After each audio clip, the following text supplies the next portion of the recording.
It's December, the lights are all aglow, but over in New Jersey, there's a midnight show. Drones in the sky, they're putting on a dance. Is it Santa's fleet or some foreign advance? The government trucks says we don't have a clue, but denies it's aliens or something new. Iran, China, Russia, pick your choice. All we get is silence, no official voice. Drones in December, what's the deal? The troops wrapped tighter than a Christmas seal.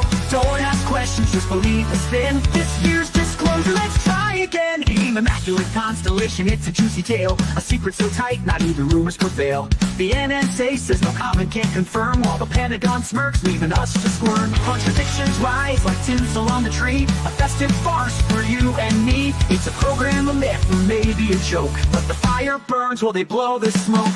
Drones of December circling high, what's up there beyond the winter sky? NSA's quiet, Pentagon denies, meanwhile the truth just flies and flies.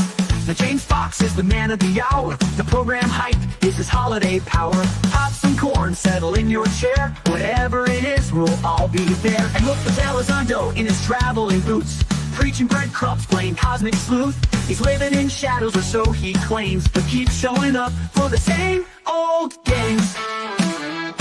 Yeah, it's always near that big reveal, but disclosure feels like a spinning wheel. Next year's the year they cry every time, while the evidence sits in the pantomime. Politicians shout, we demand the facts, but then they vanish. What's up with that? If answers are gifts, we're getting cold, wrapped in a bow with a blacked out scroll.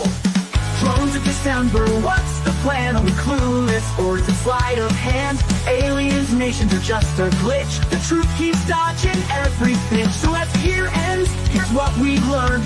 Promises made, but nothing returned. The cycle repeats, it's the same old song. Keep digging for answers, keep proving them wrong. Drones in December, the truth is clear. It's just out of reach, but maybe next year.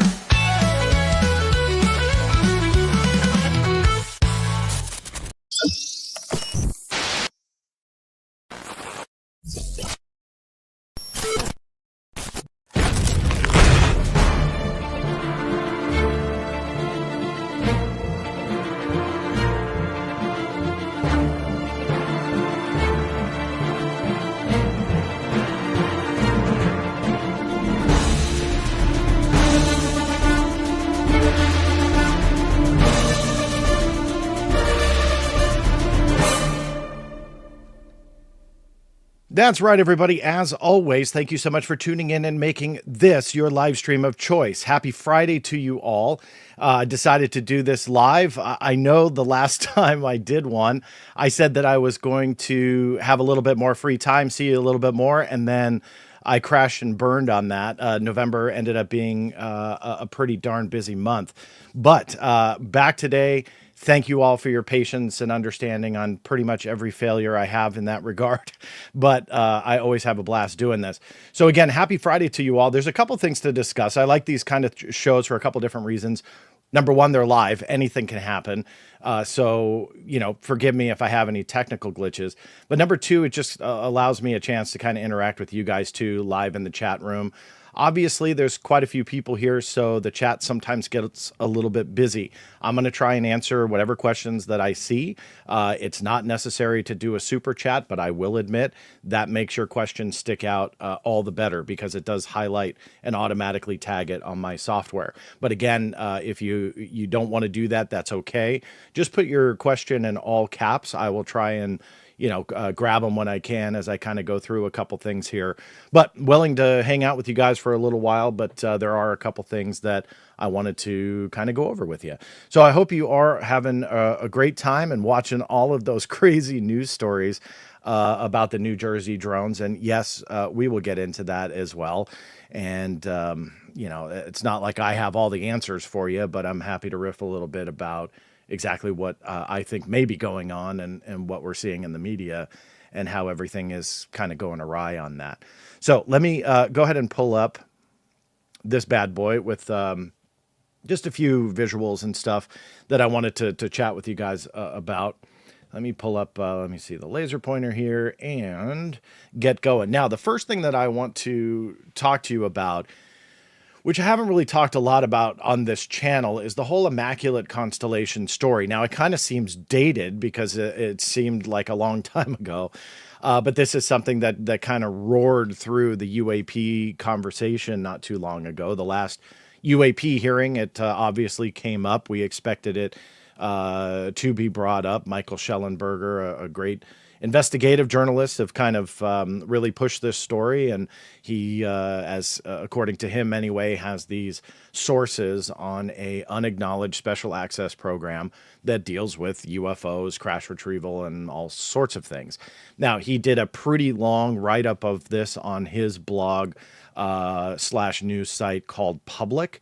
I would recommend anybody to sign up for that website. I think the article, once you do add your email, you can download it for free, I believe. The last I checked anyway. It's kind of gone back and forth from what I recall, that at first it was a paid article, then it ended up being free if you signed up for the site. So again, either way, there's a big write-up there. My biggest kind of concern about the whole story since day one was that it was full of anonymous sources, which is kind of the norm nowadays with many of these big claims. So you'll have a journalist come forward, or you'll have an X account, somebody on social media who claims that they have these anonymous sources, and they have some pretty big claims to go along with their blog or their social media post or their news article.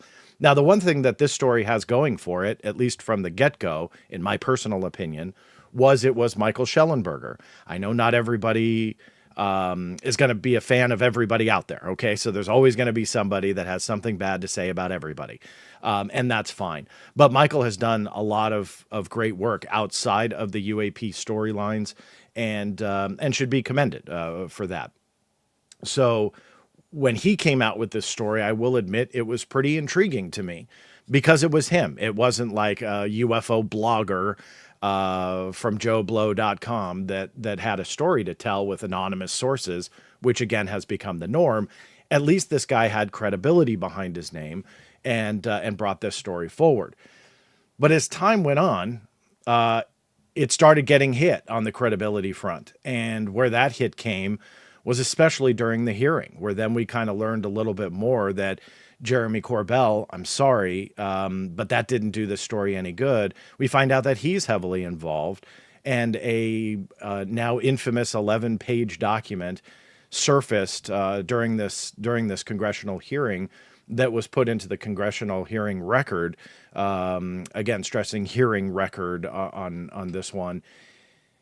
And we find out that it was like pulled from Jeremy Corbell's briefcase and given over, but that wasn't really evident if you watched the hearing. And then I think Jeremy Corbell got a little bit upset because he wasn't credited for it. So he starts tweeting to Nancy Mace online.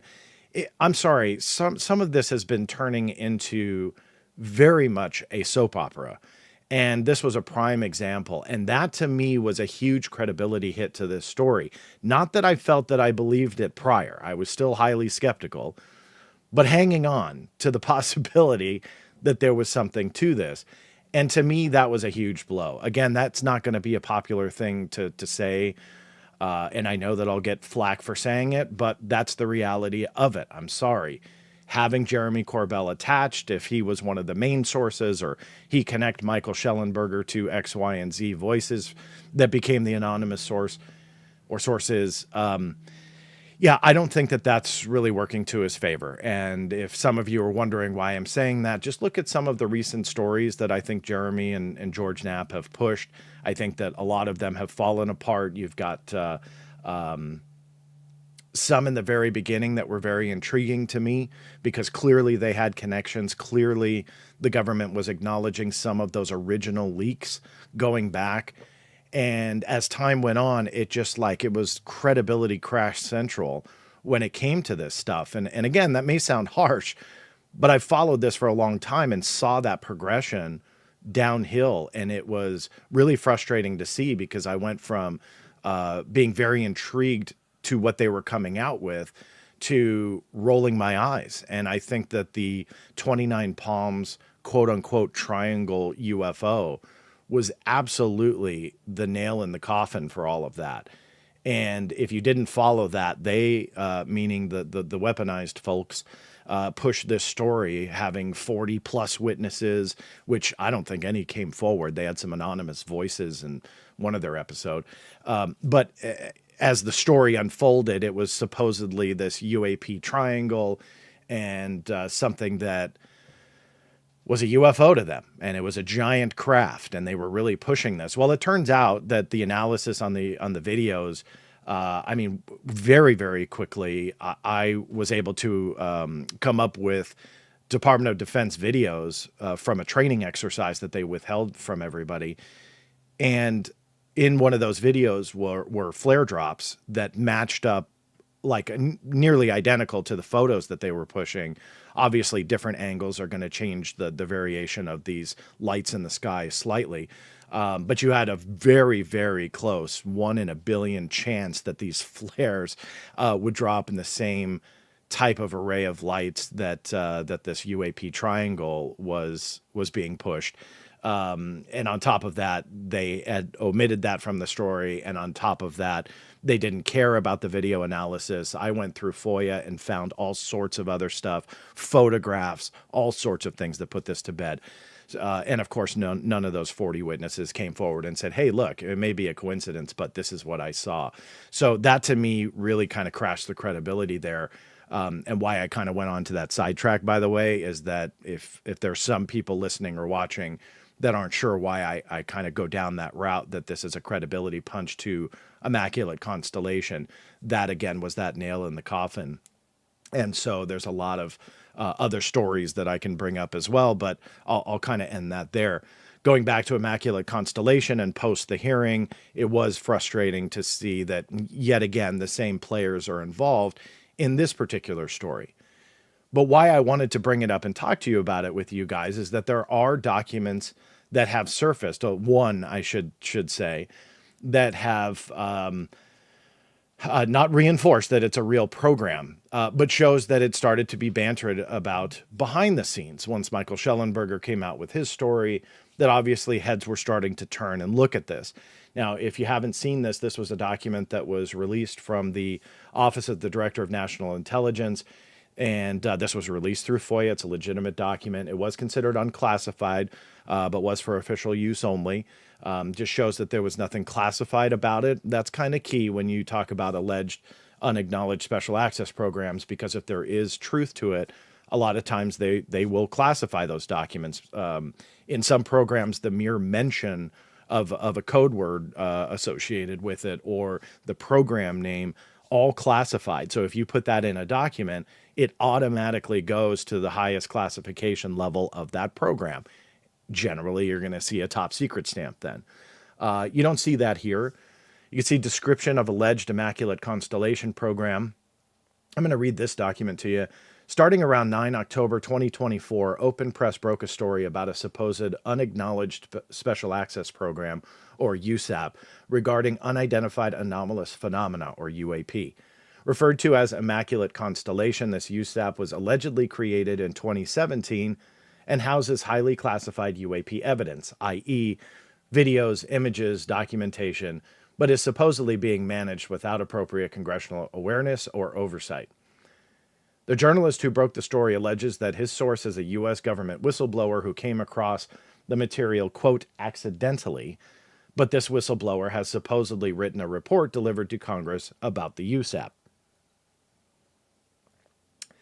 A second source referred to in a UK publication, not the original outlet that broke the story, confirmed to the UK publication that the USAP exists and is authentic. Obviously, sources, anonymous sources, so on and so forth, they really have nothing to go on other than these anonymous sources, meaning the Office of the Director of National Intelligence. This USAP supposedly has high-quality evidence of encounters with UAP that have not been shared with Aero or other people managing the UAP mission. A DoD spokesperson, Sue Goff, everybody's favorite person, denied that Immaculate Constellation exists or that any evidence for it exists, stating, quote, "The Department of Defense has no record, present or historical, of any type of SAP called Immaculate Constellation," unquote. The press has reported that Immaculate Constellation will be raised and discussed at the open hearings with Arrow in November 2024. Then a couple lines that are attributed to what they call internal deliberation, or the deliberative process. I hate exemption FOIA B5. I did appeal this particular one to see if I can get those redactions lifted. Sometimes it's a long shot. Sometimes you get lucky. So we'll see what happens. But the deliberative process means they were probably adding in some, I don't know, opinion or something like that to what they were hearing about the hearing. And they can tag some of that as internal deliberations. Sadly, B5 is often overused. It's known as the exempted if you want to FOIA exemption. So essentially they can hide a lot under a B5 redaction, and there's really kind of nothing you can do about it. You can try, but you know, a lot of times you can't. So there's always been for years, I've said this a lot on this channel, but I repeat it a lot because it's a very important issue. There's been a push for years to try and get essentially a revamp of FOIA exemption B5 because it's awful. All the other FOIA exemptions have a definition. This one kind of doesn't, other than that deliberative process privilege, which kind of is horrible. So that's the only document thus far that has surfaced that kind of talks about this program. I've searched a couple different places, and this is one of the more notable ones. Now, bear with me here because your initial reaction may be one of two ways, but let me deal with that because I find this commonplace, but still interesting, and I'll explain that in a moment. I requested from the National Security Agency everything on Immaculate Constellation. Now, of course, they can lie and say, hey, we've got no records. That, fine, we'll cross that bridge if they give that. Sometimes they'll say everything is classified. Fine, we'll cross that bridge. Sometimes they give a Glomar response. Fine, we'll cross that bridge. So you kind of expect a few different responses, and then as a FOIA requester, you kind of are already geared up in your head on how you're going to respond to that. This particular one, again, was for everything that they had on Immaculate Constellation. They said, for reasons described below, we are not able to confirm or deny the existence or non-existence of these records. Please be advised that this is our standard response to all requests where we reasonably believe that the request seeks intelligence records or records revealing intelligence-related activity involving UFOs/UAP. This agency has determined that the fact of the existence or non-existence of the materials you request is currently in properly classified matter in accordance with Executive Order 13526, as set forth in subparagraph C of Section 1.4.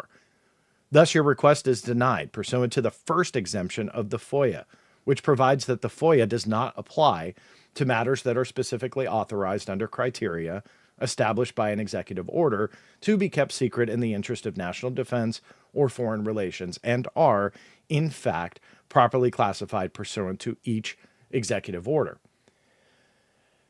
In addition, your request is being denied because of being denied based upon the third exemption of the FOIA. This exemption provides for the withholding of information specifically protected from disclosure by statute. This agency is authorized by various statutes to protect certain information concerning its activities. The specific statutes applicable in this case are Title 18 U.S. Code 798, Title 50 U.S. Code 3024I, and Section 6 Public Law 86-36 or 50 U.S. Code 3605. Thus, your request is also denied because the fact of the existence or non-existence of intelligence records and intelligence-related activity pertaining to the alleged USAP Immaculate Constellation is exempted from disclosure pursuant to the third exemption. That's a mouthful times 10. All of those public laws and everything for something that doesn't exist. Now, are they being accurate by saying, where is it? Please be advised that this is our standard response to all requests. Is that accurate? The answer is kind of yes. That if you go to them and kind of make up a name under an alleged USAP program, generally you're going to get this very similar response. So I will acknowledge that part as being legitimate.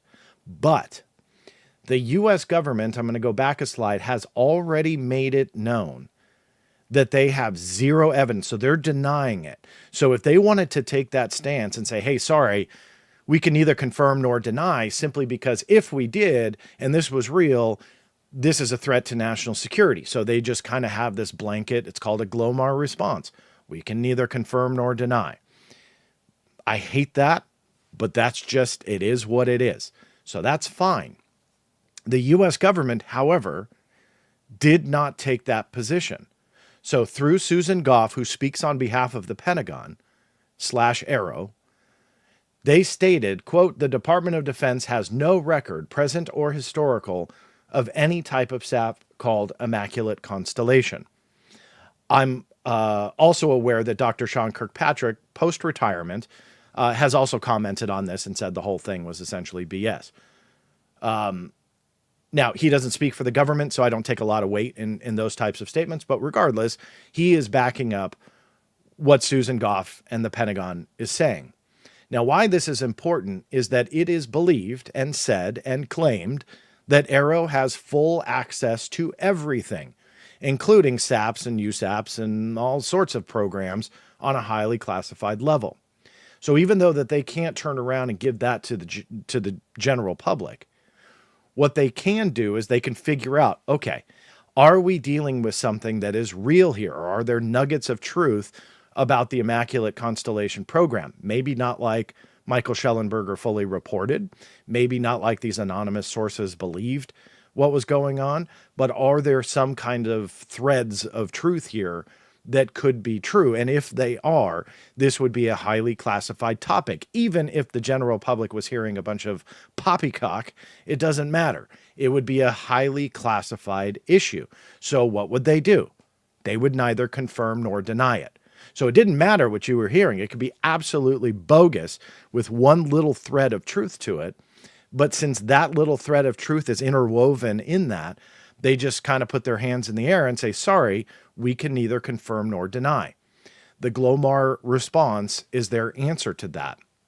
That ties, it's a whole show in itself, that ties to the GLOMAR Explorer and this whole cover story about what was really going on, going out and doing a secret operation. Look that up if you're not familiar with it. It's a fascinating story. Maybe if I ever get time during the day, I'll do a video based on that. But it's a fascinating piece of history. I've got documents on the Black Vault as well about it. I think it was Project Jennifer, if memory serves, but definitely search the Black Vault for Project Jennifer, and you'll come up with some stuff. So the government didn't do that, though. They put, on behalf of not only the Department of Defense, but Arrow, that sole entity within the U.S. government, not just the DOD, but their arms, allegedly, stretch beyond that, and they can access all those USAP programs and claim that they have nothing. So in my humble opinion, this to me is what I would call a position statement by the U.S. government that Immaculate Constellation doesn't exist. That's what they claim. They didn't pull a GLOMAR. They didn't say we can neither confirm nor deny. That is now set in stone.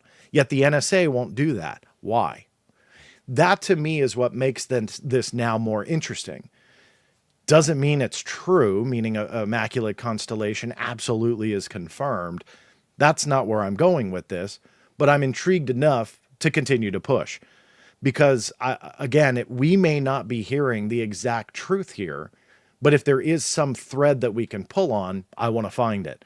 And if the NSA, if the Pentagon is really speaking truth here, then that should be echoed by the NSA, because they kind of, broke protocol per se, and instead of giving that GLOMAR response said, no, there's absolutely nothing to this. Why won't intelligence agencies like the NSA follow suit?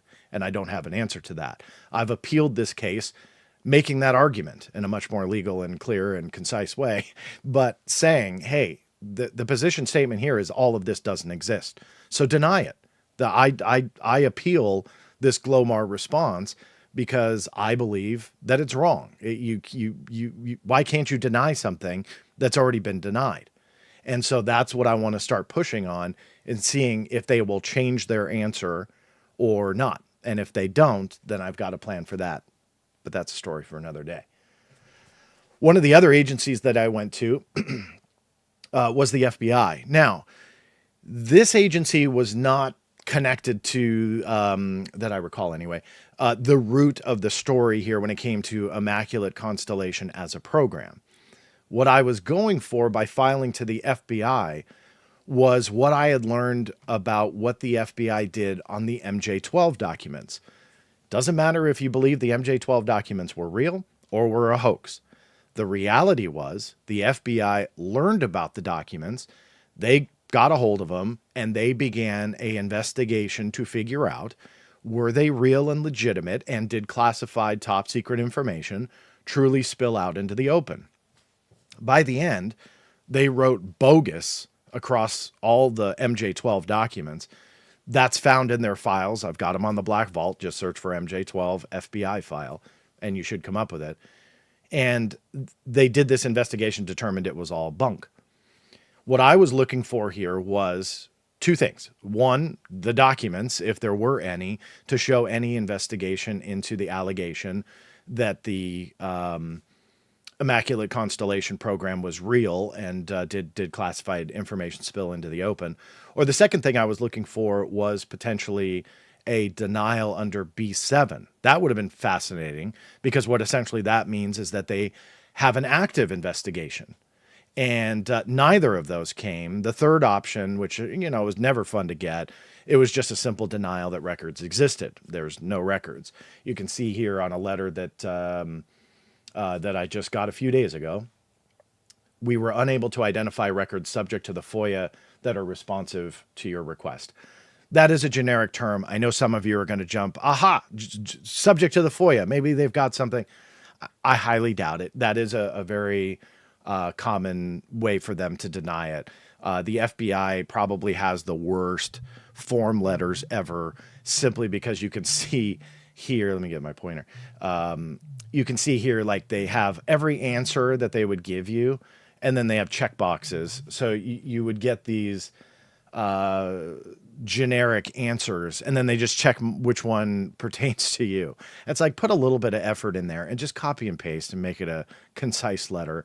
I know it's not hard to find the check mark, but it's just silly. So anyway, they just love their form letters. So this is kind of a form way of saying it. So nothing, sadly. So let's talk about what is probably top on everybody's mind. Let me first check the chat room. Now we're live, so I'm sorry to kind of break the flow, but I don't want to miss some of these. Brian Ebach, I hope I have that pronounced, Brian. Why isn't FOIA reform more popular instead of chasing our own tails? Brian, that is an excellent question. I have pushed for years and years to reform FOIA. A lot of people bash FOIA. I am not in that camp. I say that it definitely needs help. I believe that it's wounded.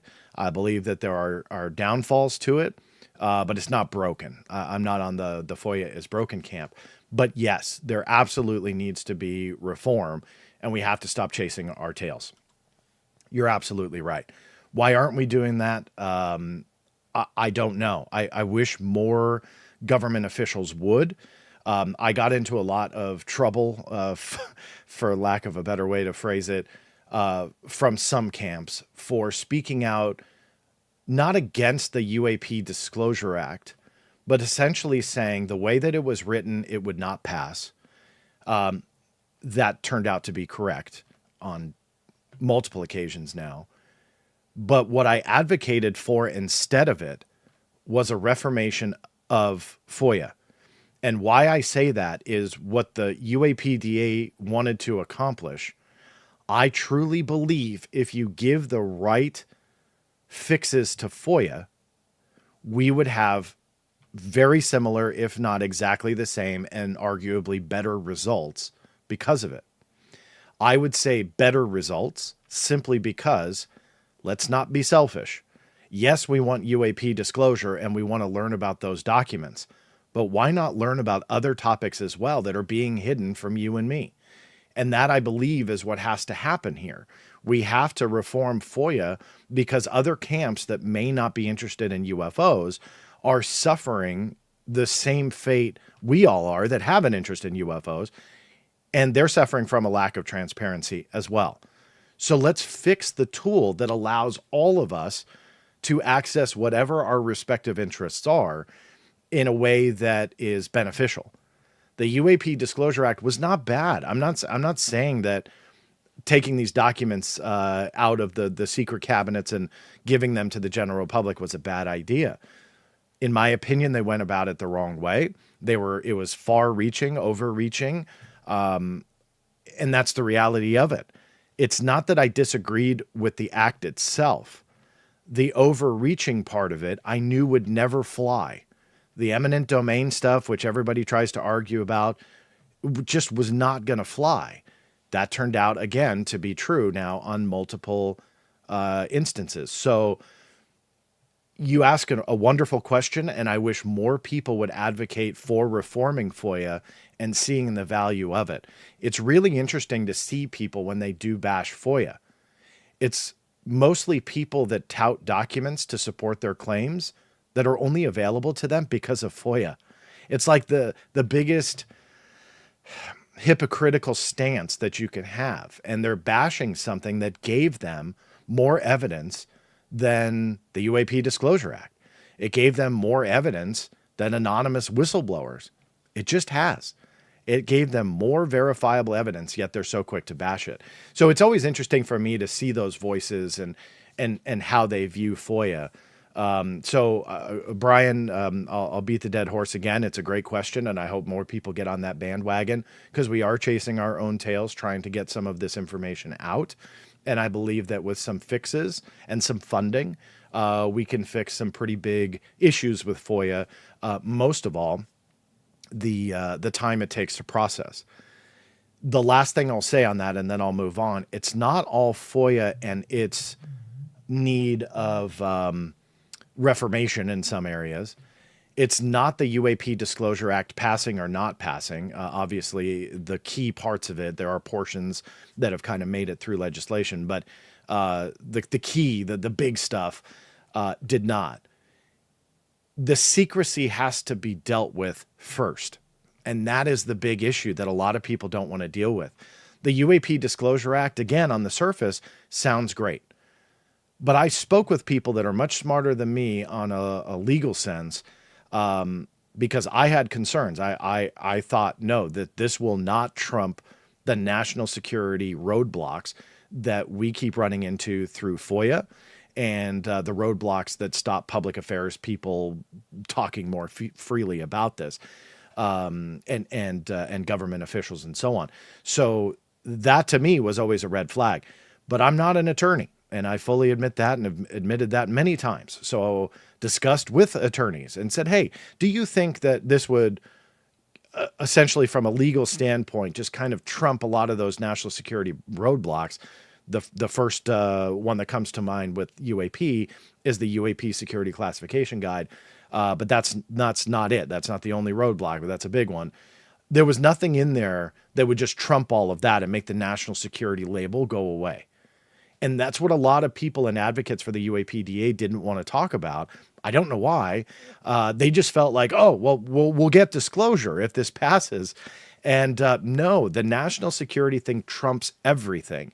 And the easiest way to figure that out is to look at where this was modeled from, which was that JFK Assassination Documents Act that did pass. They modeled it after that. And in the end, there were thousands of pages that still remained either withheld or redacted from that, despite all the legal language and so on and so forth. Why? National security reasons were touted the most. So that's clear that this type of legislation does not trump that. So you don't have to take my word for it. You don't have to take an attorney's word for it. Just look at our history. And you have a bill that's modeled after something that's already gone through, and there were thousands of pages still withheld. Now, will Donald Trump change that? Look, I'm eager to see in the next 4 years, but he said that before. So these new promises of we're going to release it all again and I've got nothing to lose. Okay, whatever. I'll believe it when I see it. I'll cross my fingers and hope for the best. But that being said, he already had a chance and he didn't. Why not? National security.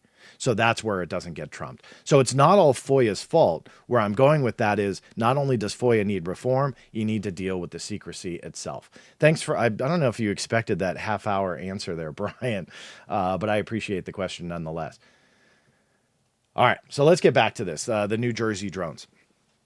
Obviously, this is a huge deal to many people, and social media is not only helping that interest, but hurting it also. It's hurting the conversation because you've got all sorts of things that are being posted online. One this morning, I'm not even going to give the account credit, but it was a very high profile, high traffic, lots of subscribers and followers on X that posted a video of a rocket launch, but it was a rocket launch way off in the distance. I believe probably Cape Canaveral.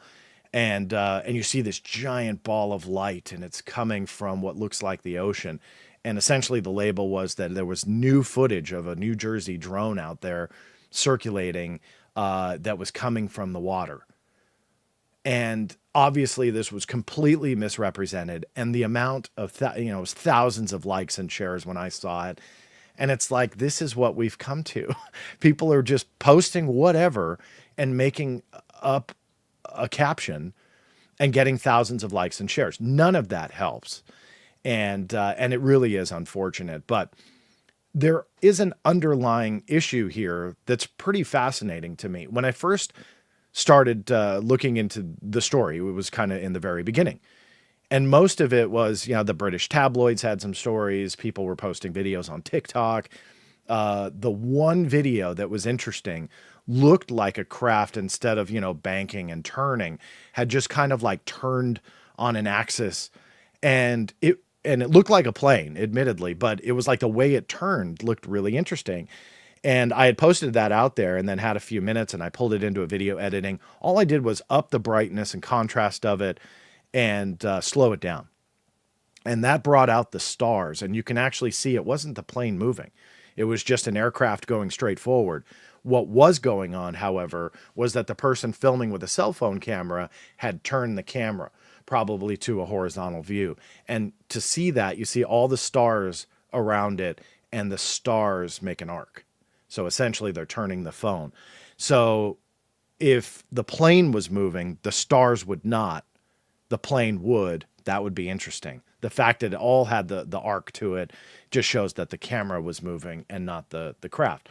Now, why I bring that up is that was huge. I mean, like, there were accounts that posted that, myself included, and then I posted that debunk along with it, but was fascinating. And that's what's really, I think, fueling this story, because then people are going out in New Jersey and filming anything and saying, oh, it's a drone.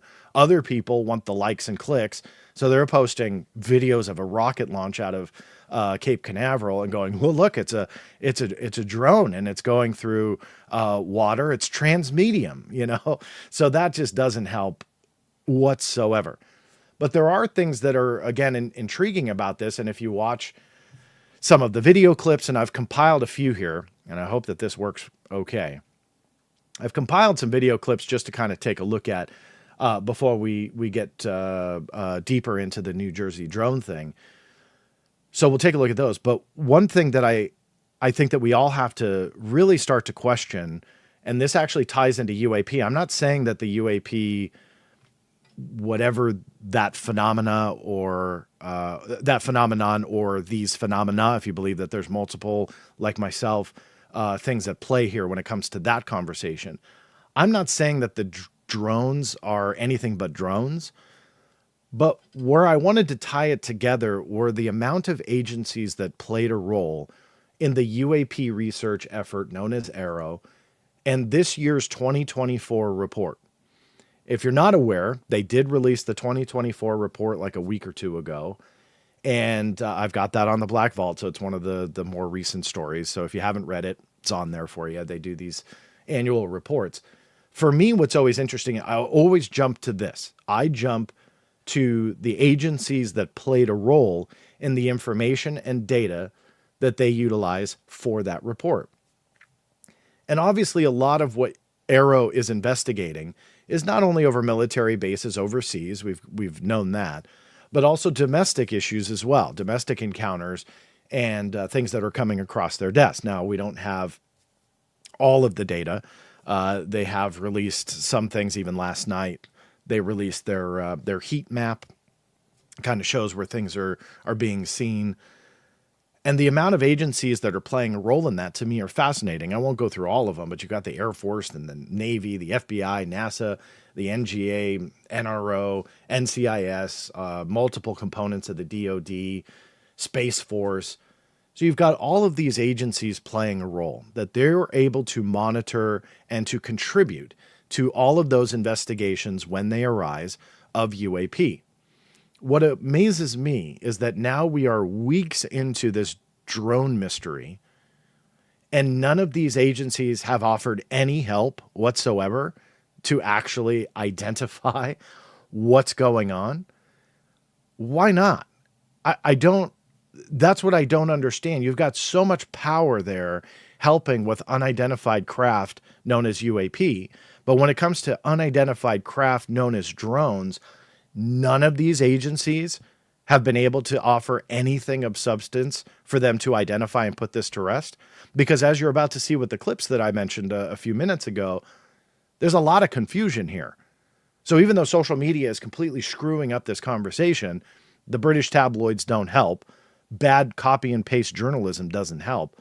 There are some underlying things here that are pretty interesting. The drones in New Jersey, in Morris County, I don't know how many mayors sent a letter to you this morning asking for a clarification. What can you tell us?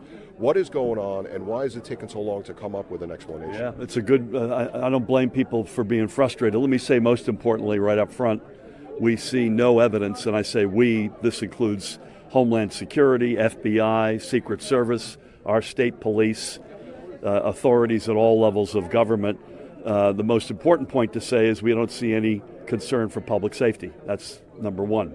Number two, having said that, it's really frustrating that we don't have more answers as to where they're coming from and why they're doing what they're doing. We had last night 49 sightings. I think 20 of them were over Hunterdon. Now those include, I think I saw one mistaken a fixed-wing aircraft, a plane, a small Piper Cub, for instance, for a drone, or you saw one and that counts, and then I saw the same one and that counts. So we think these are overstated, but it's a non-zero number. I was on with the White House and Homeland Security leadership literally at the very top yesterday for pretty much all day. I'm hoping we'll get answers sooner than later. I would just ask folks to continue to let the FBI or their local law enforcement know when they see something, and we'll continue to do everything we can with our federal partners to get clearer answers. Why is it so hard to get answers? These are apparently very, as I understand it, very sophisticated. The minute you get eyes on them, they go dark. And, you know, we're obviously most concerned about sensitive targets and sensitive critical infrastructure. So we've got military assets, we've got utility assets, we've got the president-elect's one of his homes here. This is something we're taking deadly seriously. We've gotten good cooperation out of the feds, but we need more, and that was my plea. Finally, how much longer do you think before I you get an answer? don't know, but if we have news, I'll let you know. The minute we know something, I'm not going to hide it under a bushel. Governor, you have people saying, I saw a drone and it was spraying something, or I saw a drone crash in my yard and it set off an alarm when I tried to go near it. There's a lot of fear amongst New Jersey residents. I mean, what is your message? Well, the message I just gave. But by the way, we're not aware of any nefarious drone that has crashed, or if there is one that's crashed, could someone please call me and let me know where that is? There are a couple of rumored downings for one reason or another. One of them was a toy, the other one was never found. But having our hands on equipment that's on the ground would be helpful, no question about it. This is where it started to get a little bit interesting for me, because that was the New Jersey governor, Phil Murphy, coming out and talking about drones. When you would zoom in on them or, capture them, they would go dark and so on and so forth. Where is he getting this information from? If this is all mistaken identities of commercial aircraft, this is kind of a problem that's brewing in itself, like going to the highest ranks of state level governments and convincing them that there's this major problem and in advanced technology, advanced enough to, again, to try and evade detection and so on. Who are those sources? But it got a little bit more interesting for me that this week, if you missed it, there was actually a hearing within Congress about UASs and drones and the threats that they present. And obviously the New Jersey issue was a big one. Here is Congressman Chris Smith at that hearing. So last night I was on the beach in Island State Park in Ocean County with the sheriff. He has been working it every single night. He's got his own tethered drones chronicling. One of his officers 2 nights ago saw 50 drones come in off the ocean right there. So we thought maybe they'll replicate it. They didn't, but we thought it was a possibility. Last night we had a number of other people there, including a commanding officer from the Coast Guard, who said that one of their 47-foot motor lifeboats was followed by between 12 and 30 of these drones as they went through the water, followed right behind them. So now we've got Coast Guard witnesses, we've got law enforcement. Obviously now the witness pool is growing. When it comes to UFO sightings, again, because I'm not trying to say that these are UAP, I personally actually don't think they are. So let me just say that for the record. But connecting the two, when you look at the witnesses of UAP and their law enforcement officers, Coast Guard witnesses, people that are trained enough to know commercial aircraft, drones, threats, not threats, so on and so forth, they're seeing these things and counting 50 drones coming in from the water. That's not normal aircraft traffic the way that it's described coming from Newark or going into Newark. Obviously, this is something that's a little bit more interesting. And as time went on through the week, other people started to kind of speak out. And it was really interesting to see, because then on Fox News, I won't play this whole clip, so I'll clip it in the middle of it. But Congressman Jeff Van Drew decided to throw in what he labeled as pretty much, hey, I'm going to speak real with you guys. Here is the definitive answer on what's going on. Here's what he said. In focus now, Republican Congressman Jeff Van Drew of New Jersey, member of the House Judiciary Committee on the Hill right now. How do you address this at this point? Well, here's the real deal, Harris. You know, I'm also on the Transportation Committee, on the Aviation Subcommittee, and I've gotten to know people. And from very high sources, very qualified sources, very responsible sources, I'm going to tell you the real deal. Iran launched a mothership probably about a month ago that contains these drones. That mothership is off, I'm going to tell you the deal. It's off the east coast of the United States of America. They've launched drones, is everything that we can see or hear. And again, these are from high sources. I don't say this lightly. Now, you know, we know there was a probability it could have been our own government. We know it's not our own government because they would have let us know. It could have been some really glorified hobbyist or hobbyists that were doing something unbelievable. They don't have the technology. But let's pretend. So high sources, qualified sources, reliable sources all said that it was an Iranian drone ship that was off the east coast that was responsible for these sightings. Now, that obviously created a stir. Now, these types of stories, they go quick. I mean, there is like the minute this video as I'm live is already outdated, I'm sure. I'm going to log off and go, that I could have talked about that. I could have talked about this, because every hour there is something new.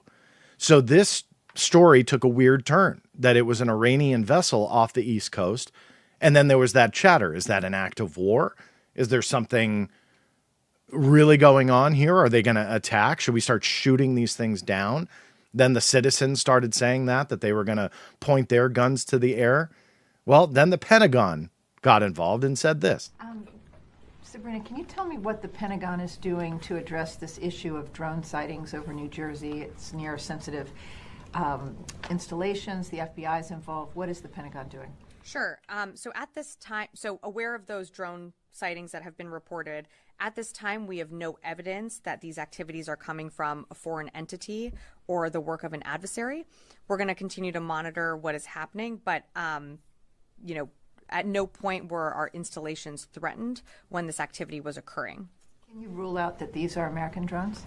Or U.S. military drones? These are not U.S. military drones.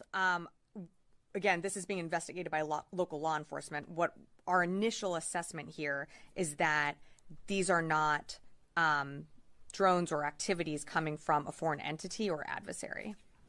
Representative Jeff Van Drew, who is a Republican from New Jersey, was just on the air saying that Iran launched a mothership probably about a month ago that contains these drones, and that mothership is off the coast of the east coast of the United States.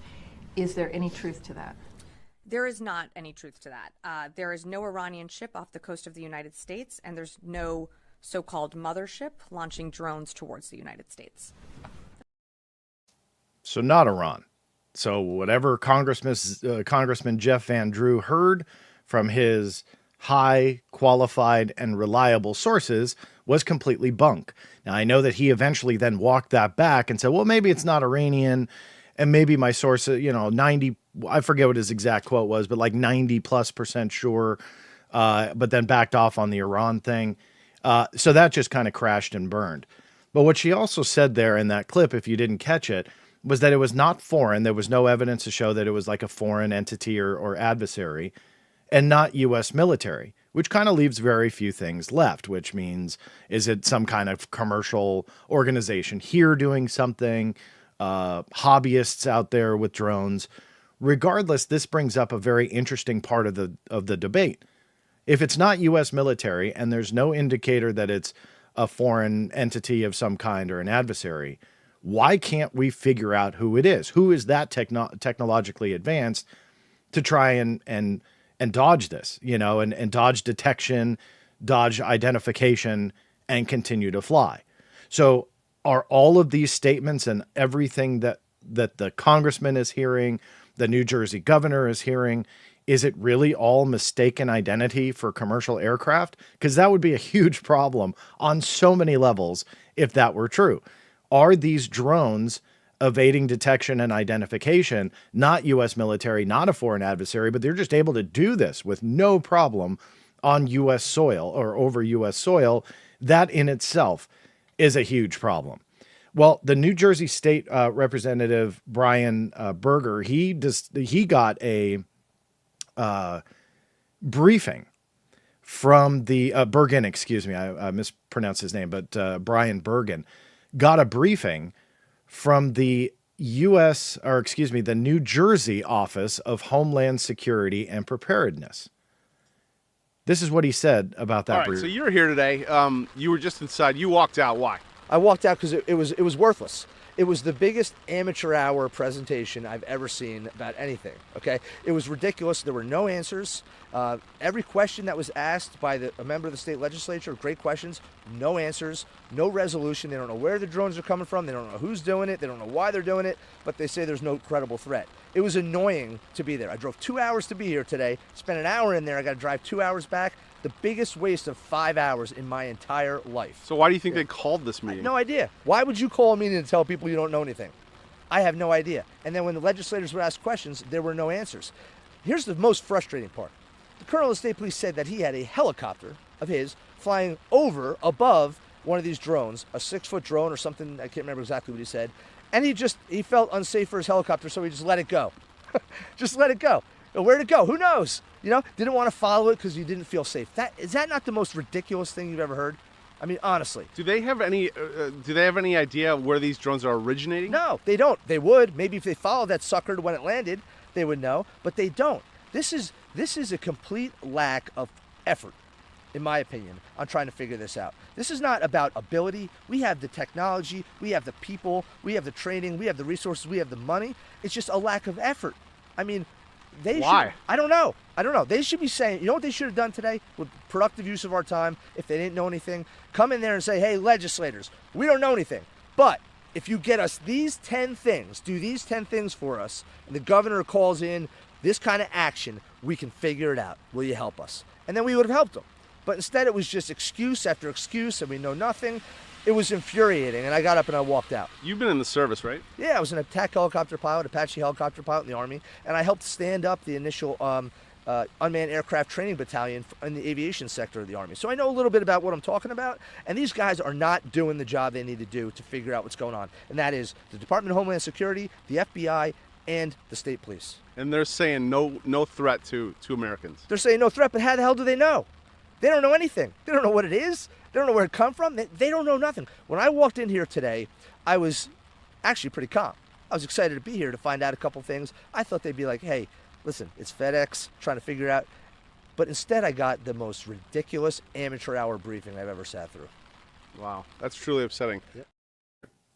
I love that clip. He was so fired up about it being just an absolute waste of time. So again, misidentified commercial aircraft, it sure doesn't sound like it, because you would be prepared, as even at a state level Homeland Security agency to federal level agencies. At this point, they should have enough to say, look, there's absolutely nothing going on. A lot of it is hysteria, hype, and that's fine. I would actually believe that based on what I've seen for decades using the internet and seeing these types of stories come from time to time. And yet here we have another fired up politician that was completely upset about what was going on. Then the White House chimed in this week, and it really made everybody kind of scratch their head. Take a listen. Now, finally, I just want to add a few comments on the reports of drone activity here on the East Coast, particularly in and around New Jersey. We have no evidence at this time that the reported drone sightings pose a national security or a public safety threat, or have a foreign nexus.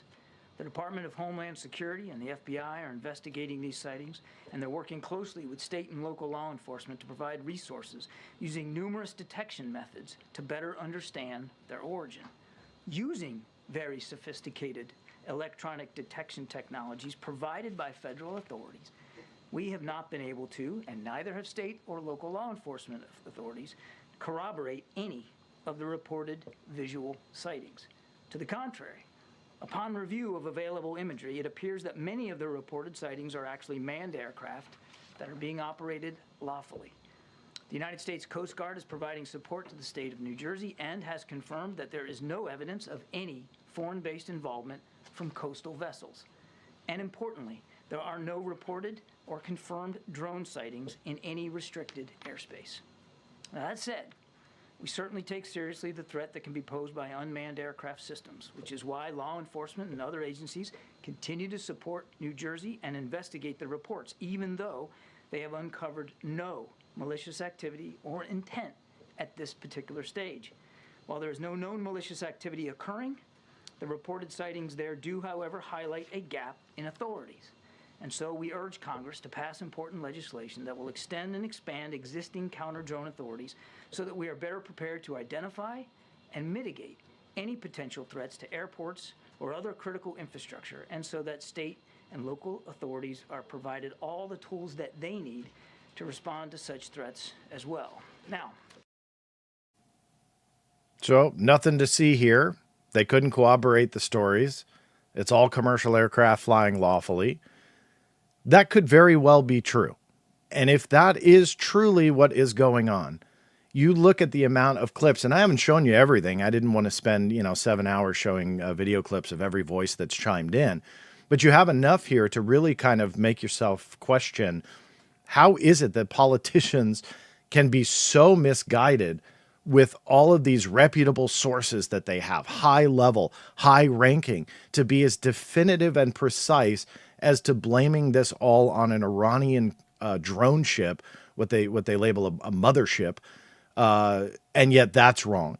That they're hearing 50 drones come in from the sea. That's not United Airlines. What's going on? So where are they hearing all of this stuff? And the contradictions spread across the board. Now, a lot of you are going to hate this next clip because of the person that's in it. Some of you will absolutely love it. Others will laugh. I just laugh. I don't judge the politician. I just think it's kind of hysterical. Here's what one politician had to say about the Pentagon's lack of answers. And let me give a polite, there's a language warning here. Well, number one, I'm going to call it total bullshit that no one knows what these are. And I think it's a slap in the face to the American people to say they don't know what this is. They can track down a guy that just killed a CEO, but they can't identify what nightly drones are and where they're coming from. I think that is absolutely disgusting to lie to the American people like this, and the truth needs to be told about it. Secondly, if they're telling the truth, then this country is in horrible shape. We're all in danger. I mean, seriously, if our great government can't identify what these drones are that are flying every single night that people are sitting out there videoing with their cell phones, then no American is safe. And I have no respect if our government cannot say what these are. So if we don't know who they are, right, so it's got to be somebody else, or they're just not telling us and they know who it is. And some people have said maybe it's, for an adversary. What do you think? I seriously don't know, but I think they know. I think our Pentagon knows. Our Pentagon should know, right? The Department of Defense absolutely should know. And I'm not privy to that information. I'm not independent. We're not in control yet. But I'll call them a bunch of liars, and I think they're full of shit. Because they're saying they don't know. So it's like, if you don't know, then... If they don't know, they need to resign in shame. That's what I think. And we need people in charge that can know what this is. But I don't buy it at all. Yeah. I love when politicians get fired up and start throwing cuss words and F-bombs and all that. It's not an endorsement for Marjorie Taylor Greene. That's who you just saw. But I love it. Republicans, Democrats, Independents, if they get fired up, I love that passion because that's the voice of the people. That's who we are. That we get fired up, we get ticked off. That's what I want to see more of in these hearings. Some of them get so spicy, and I love it. I think that the next UAP hearing should have that level of spice to it. But regardless, that's my diatribe on that. But you can see the frustration, though, the lack of answers. The messaging from the U.S. government and military has been awful. Local governments are scrambling to try and figure out what. Is it really commercial aircraft? Then why are we scrambling? And she has a point there. Why is it that we are in such a mess that we don't have answers, that we don't have a definitive identification of what's going on? Now, some may automatically kind of come down and equate this to, well, it's aliens. And there are a lot of people pushing that narrative. Now, I was surprised, I will admit, on how, and I shouldn't be, but I still am, surprised at how many people attacked me for saying, hey, this isn't aliens, but it's a problem. And I got tons of hate mail from that because it's like, how can you dismiss aliens? How can you?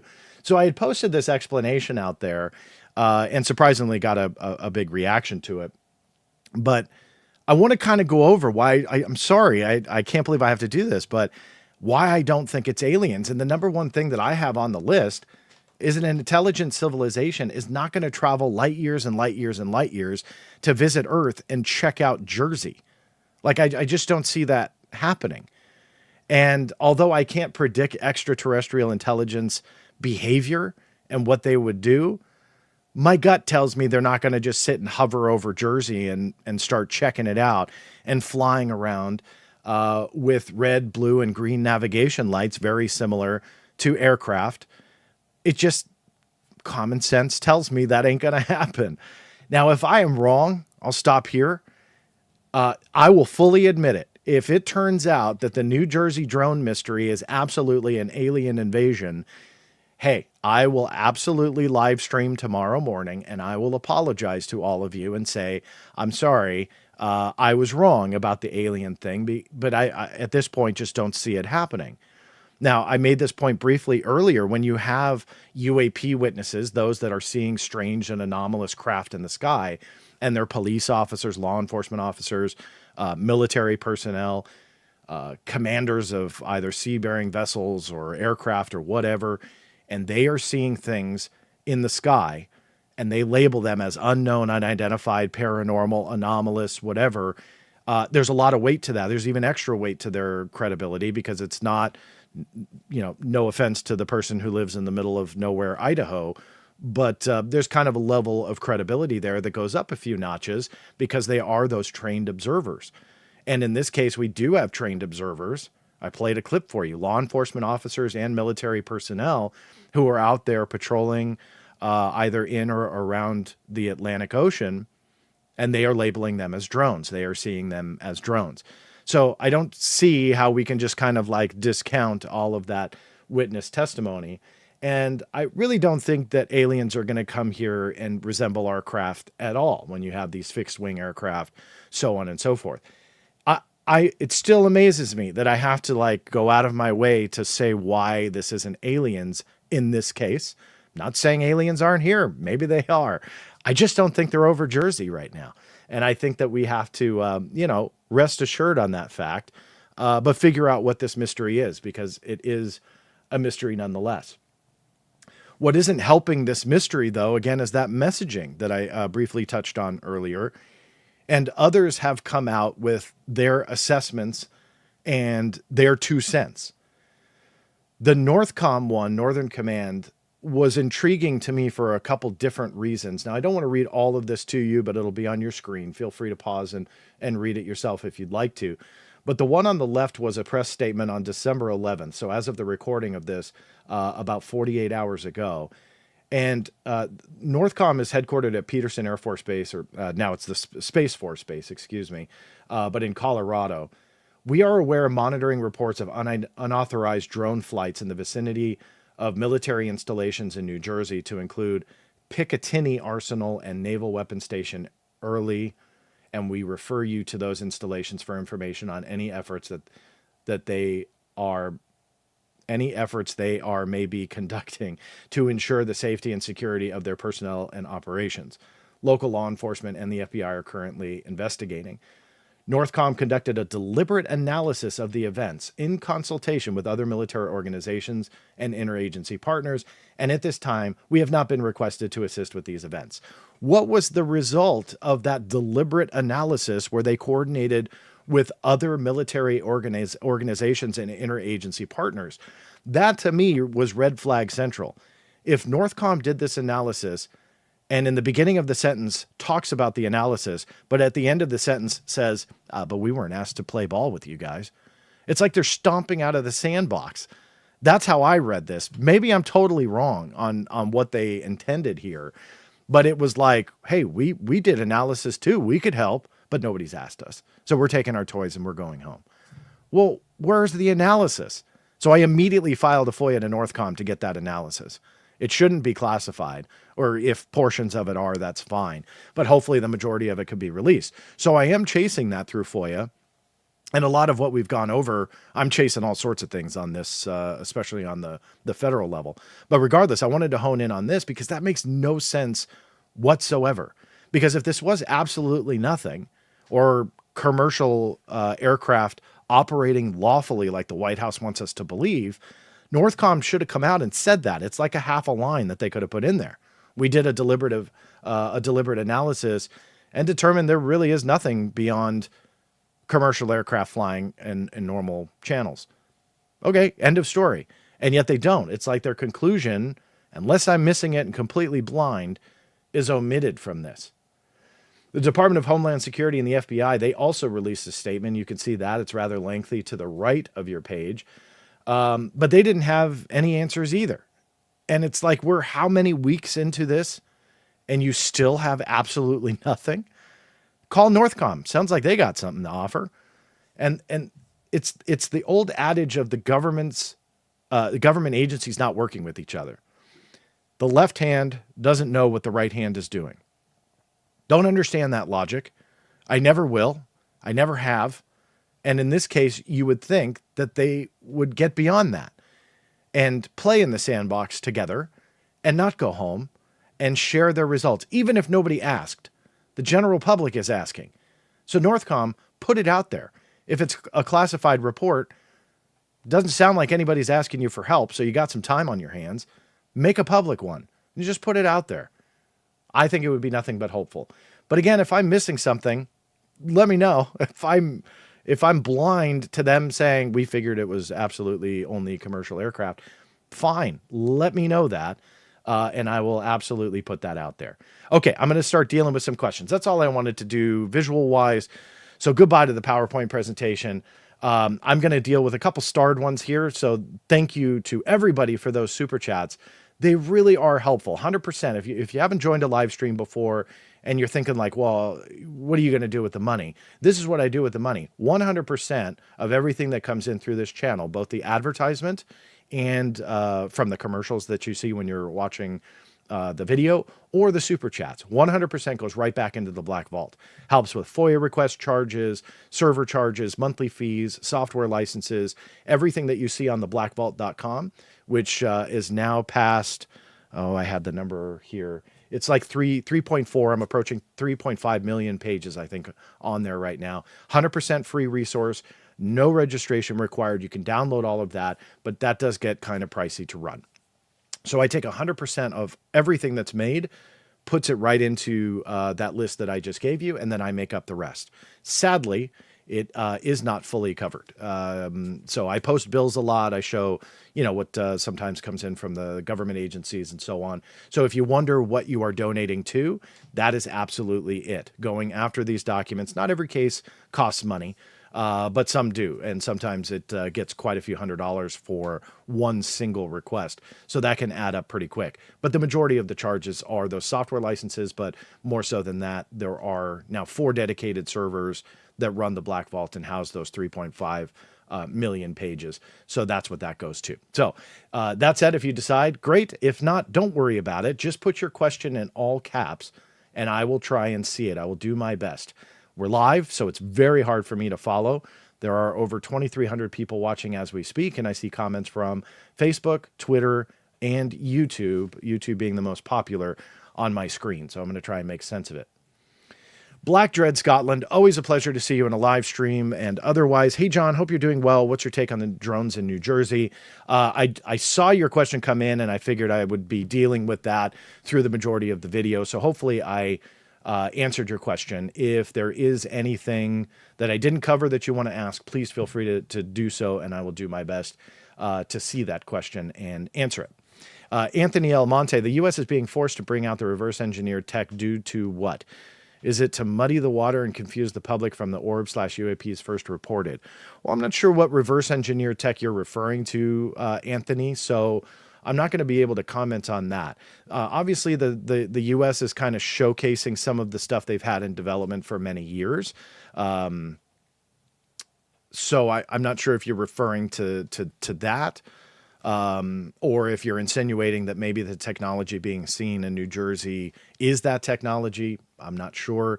So I'm not going to have a lot to answer your question there because I'm not entirely sure where you're going with it, but wanted to acknowledge the question nonetheless. And I'm not sure what you're referring to, but please feel free to add more info on there. Mike B, thank you so much for that super chat. No question attached, but Mike, thank you for that. Morgan, thank you for that donation. Is there any historical documents in the Black Vault about the cloaking? Hold on, I just lost my window there. About the cloaking/shape-shifting UFOs, which is mentioned in the reporting of New Jersey drone mystery. I've heard others reference that aspect in historical cases. Loaded question, Morgan. I can say that there are research documents that I've uncovered, not really connecting it to kind of this drone mystery, but where they have researched cloaking technology, and also metamaterials, which obviously has been rumored to have shape-shifting qualities to it. Again, rumors, but I went after documents about metamaterials to kind of showcase some of that and kind of show that research and what they're kind of doing with metamaterials, because that obviously really blasted onto the scene more end of 2017 through 2018, 2019, reason being to the Stars Academy of Arts and Science. And so they were going out there and grabbing and buying and borrowing alleged UAP pieces of debris and technology. And they were putting out metamaterial press releases and so on, talking about how UAP were utilizing this metamaterial. So I went after documents on that, and yeah, they research a lot of cloaking capabilities and what they can and or can't do with that. And again, shifting, shape-shifting may be a little bit over-exaggerative, but I know that there's some other things that they can do in that regard with metamaterials and other types of materials. So if that's what you're referring to, yes, I have documents on that. If you use the search engine, search for cloaking, and search for metamaterials, shape-shifting, you may come up with something. I'm not really sure if that specific phrase would be used, but you can kind of see the advanced qualities of what's going on. The other thing I'll mention too, just from a technical standpoint, I revamped the search engine on the Black Vault a little bit. Now, it is powered by Google, so it does rely on Google archiving the site. With 3.5 million pages, you would think that you could easily make a database searchable of those documents and the pages on the Black Vault, and it is a lot harder than you might think because it is so hard to index that amount of data. There are literally terabytes worth of data that are in the website right now, and the 3.5 million pages of PDFs and image files and all sorts of stuff. And so to archive that is really, really challenging. But Google has done a good job on archiving a lot of the PDFs and indexing them. And so I've built a search engine surrounding Google's engine. And so you can search that on the right-hand side of the website. If you go to theblackvault.com, once the document archive opens, look on the right-hand side on that right column, and you'll see a Google search box. There are 2 search boxes on the Black Vault. The very top one will only search the base level pages and archives. Very good for doing basic searches. Cloaking is a prime example, which will bring up the index pages of all the documents. But if you really want to drill down in all the PDFs, use that one that's powered by Google on the right-hand side, and hopefully you'll get some results that you're looking for. I know that's a pretty complicated answer, but I ain't lying when I say it is incredibly complicated to try and index all of those pages. So anyway, Morgan, hopefully that'll set you off on the right foot there. Feel free. I'm the only guy that runs the Black Vault, so this is to Morgan and everybody else that's listening. If you have a question that I don't deal with and you want to ask, just use any contact form you find on the website and it'll come right to me. There's nobody in between. So I will see it and help you out where I can. Seek Truth 778, no question attached, but I really, really appreciate that support of the channel. Thank you. Zunar J59, thoughts that this is advanced government tech being used to sniff out a greater threat, e.g. nuke or bio threat. Not specific to nuke or bio threat, but advanced government tech, yes. I did an interview with I don't want to say the outlet yet. I'm not being secretive, but it's just out of respect because they were doing a story. They may or may not publish it. I don't know. But a major outlet where I talked about that. I don't know if they're going to use it in the article, but I said one of the big possibilities here is it's absolutely us. And us meaning the U.S. military testing vulnerabilities, testing responses from local governments to such a threat. So if it was an Iranian warship off the coast, how quickly could we get identification of it? How quickly could we handle that threat? It's not. I don't think it's kosher at all. I don't think it's legal for them to run ops like that on U.S. soil and potentially push on local officials like that and state agencies to see the response. But is that something that they would do, and would it be considered worthwhile? If you ask me, the answer would be yes. That they could take that data and say, okay, if we have an enemy warship, if we have an enemy drone ship, what they call a mothership, that's another keyword. Search the Black Vault for that because I've got some records on what motherships are. I know everybody attributes that to like Independence Day and an alien invasion, but check that out. And it's a cool keyword that comes about. But that being said, the idea behind this type of scenario and situation is that they create a plausible scenario to see how the East Coast would react, the state agencies would react. Because if this was the real world and this really was a threat, if it was truly a threat, look how awful this really is. It's awful. I mean, it's not aliens. I don't know what it is, but it's awful no matter what it is. And from the hype and hysteria to the messaging from the mainstream media, for the most part, there's exceptions to that rule, but you have a lot of hype in these mainstream articles. And then you have local and state level agencies that are, kind of panicking, but clueless. And then they're falling back on federal agencies for their help. And you look at the press releases that I showed you, not only are they not working together, but they're just as clueless as well. And then when it goes to the top, the White House goes, oh yeah, nothing to see here. It's just all commercial flights. That's it. It's all fine and dandy. Really? All right. Well, if that's true, still a mess across the board.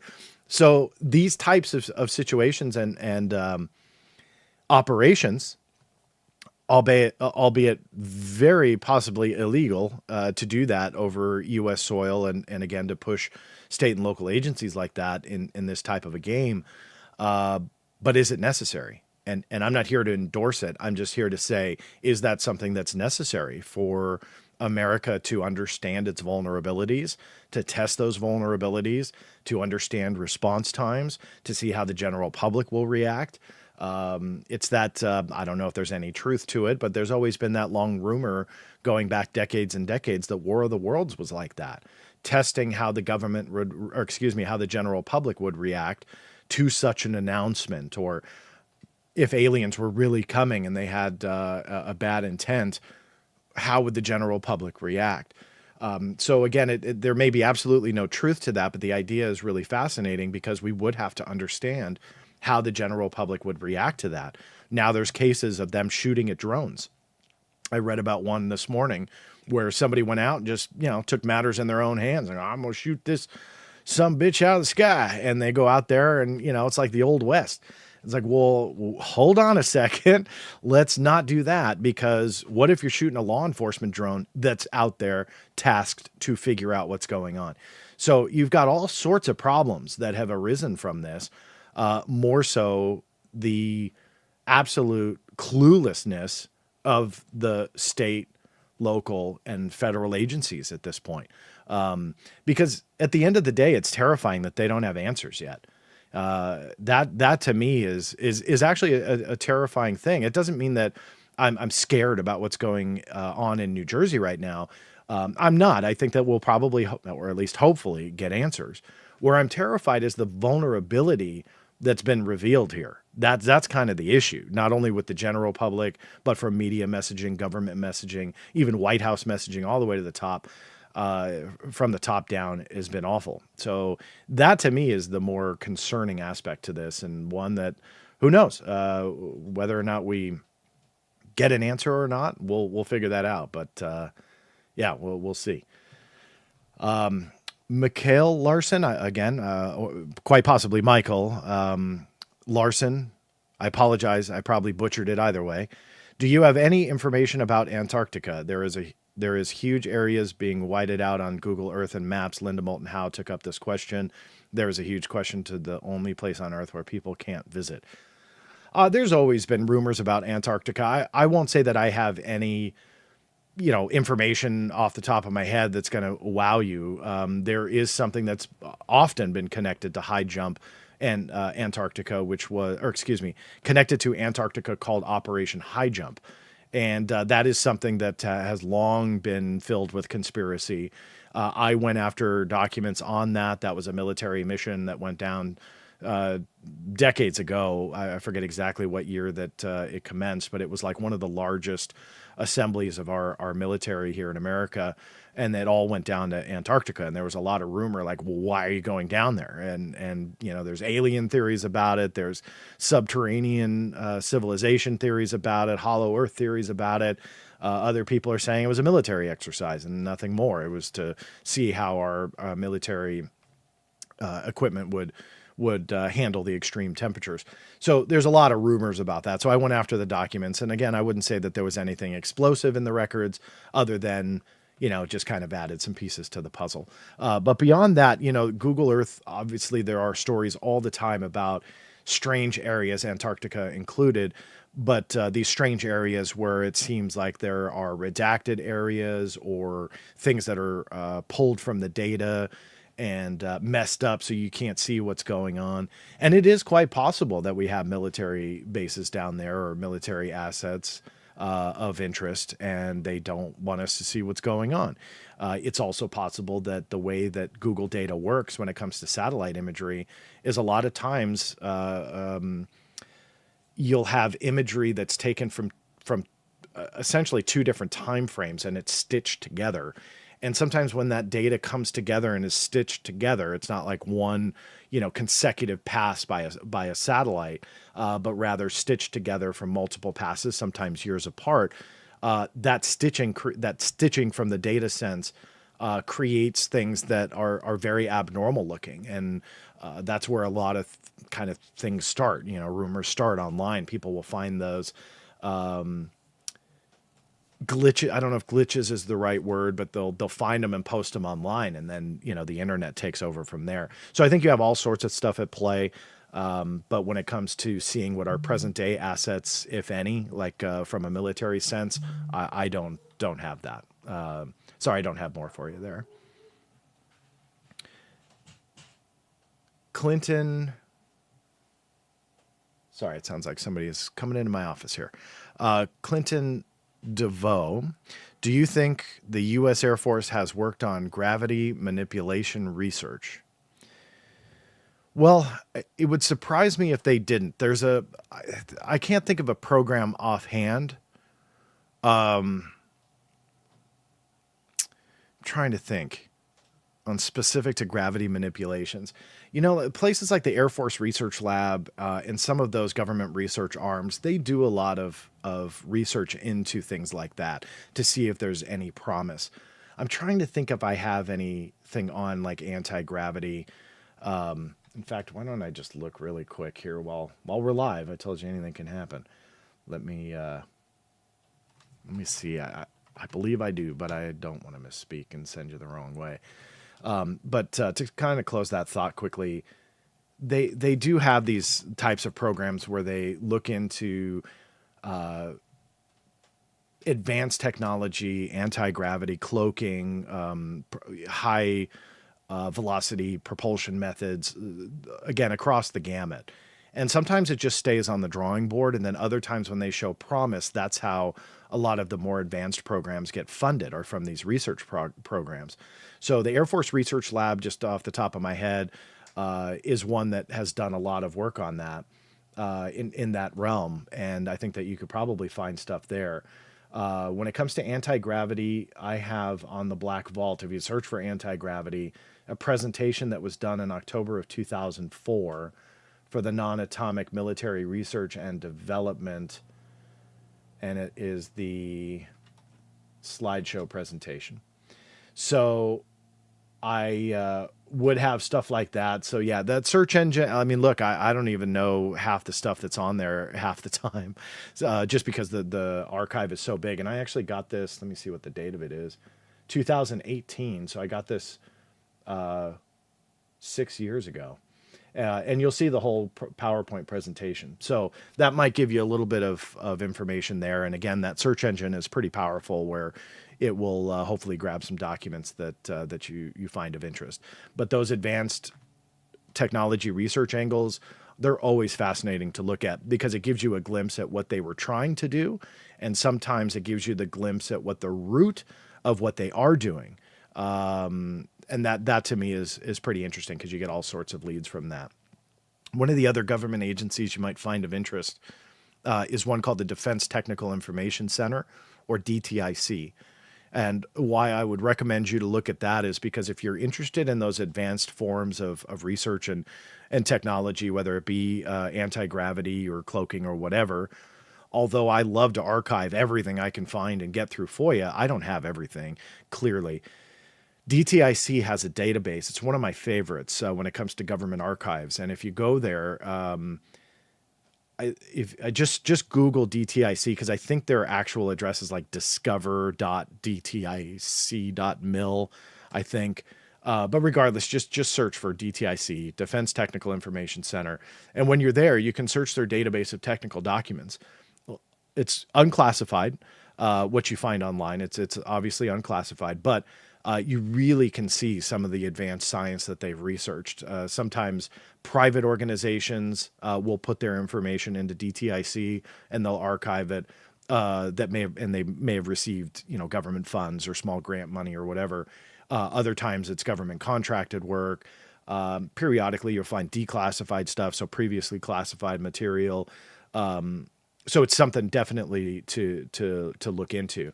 Closing thought too for all the researchers out there and all those FOIA people out there. DTIC is an excellent research tool, not only for what's found online, but they have a FOIA office that you can actually request through FOIA a index of documents that are in their database based on certain keywords. Now, again, this is one of those little quick stories that's a video in itself at a later time. But what you can do is request an index of records, let's say, on anti-gravity, which I've done in the past, and it will spit out from their database, which is not all online. That's what I wanted to stress to you guys. It is not evident if you go to the website, but it is not all online. And there are classified citations in the database that they search behind the scenes. So if you do that FOIA, you will come up with a index of documents that are still classified. Now, why that's useful is a lot of times you can get the classified documents that will not be shielded from you. They may have redactions, but it's not like they'll just automatically deny you and say, oh, sorry, it's classified. It gives you a lead to then go out and request that either from DTIC or the controlling agency. They've got records from everybody, and start to get things declassified. I have gotten countless documents from DTIC in that way. So just a little bit of a tip there. It is a very underutilized research tool that's out there that's free for everybody. And they've got a mountain of data within that archive, but not everything is online. So I wanted to stress that. So all you FOIA researchers out there that are looking for leads, that is a very, very cool one. What is the legal ramifications for a civilian to bring down one of these drones, and who would one notify after doing so? Well, the clip, okay, let me just stress, that is illegal. So don't start shooting things. I don't support that. I don't advocate for that.